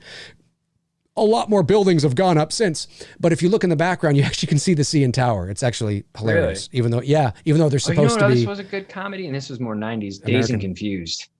That's a good one too. All right. That's a good. All right. I can't do McConaughey. I can't get that. You can get there with it. I can't. Well, I just tried a little bit. If you want to, wasn't that the birth of the all right? I think it was. And you see, McConaughey's. All right. He's always talking about right here. And then you get Clinton. It's the same thing, but you got to talk right up here like this. It's not even a good Clinton. And then there's me that comes in and says, fuck you all. Okay. Yeah, but now you gotta work on the Biden, man. You gotta do the come on, man. Yeah. Biden. I gotta work on my Biden. Come on, man. I gotta work on my Biden. Yeah. And then there's walking. Hello. Come on. Now, Trump. Yeah, you're not going to be able to do that anymore. I mean, you could, but it just won't I'll always bust out Trump every now and then. David Cameron says there's something about Mary. Frank Riker sends in a super chat for the sexy MFers in the chat. Thank you so much, Frank. Really appreciate you doing that and appreciate your hard work tonight with some of the things you guys are doing. Frank, Darren, and Tabitha, of course. Thanks so much. I didn't know that. Appreciate Don Wilkie 91 believes it was his first line. Matt McConaughey on screen was all right. That was his first dialogue. I did not know that. I have to double check that, but that's interesting. That's his first line ever said in the Well, you know what? I think that's a good place to end it on a little bit of all right. Movie trivia. I think that's a good place to end it. Folks, this has been We're going to come back with 90. The faculty next week. I think we should do that. I think we should do that. Faculty. This has been episode 90 of Two Dudes and Some Bullshit, Friday the 13th, Part 7. Thanks to our moderators, Frank Reicher, Tabitha Short, and Darren Sands for doing what you guys do. Really appreciate it, guys. Sincerely, I will not be back tomorrow morning at 11 o'clock a.m. There is no McRae live tomorrow. You'll know why. I'll be posting about it tomorrow. Camera tests are happening at White's in Toronto for It's Me, Billy. Big day tomorrow. So McRae Live should be back on Thursday at 11 o'clock a.m. Eastern Standard Time. Tony, any last things you want to say? No, man. Good stream. Good show. Enjoyed watching... tolerating Friday 13th Part 7 with everyone tonight. That's right. Yeah. That's right. This was fun. And Tony and I will definitely do one of the other one of the other Kane Hodder ones as well. Maybe all of them. We'll see. I'm sure we'll see what happens. We'll definitely see what happens. All right, folks, that's it for us. In the meantime and in between time, cheers.